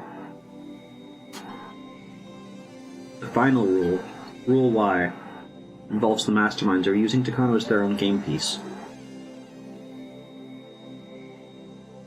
To defeat them, I need a very strong opponent for her. And got a brand of stickers. The only one I could think of is none other than Akasaka from the police headquarters in Tokyo.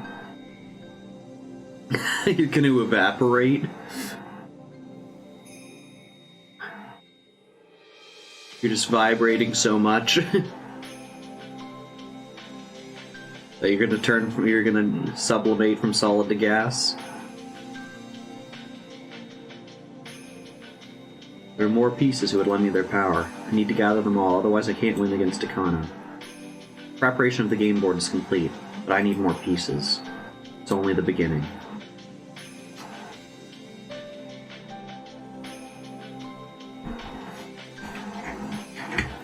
Okay, take care, Samuses. And actually, with the end of that, I think that's going to be the end of this stream as well.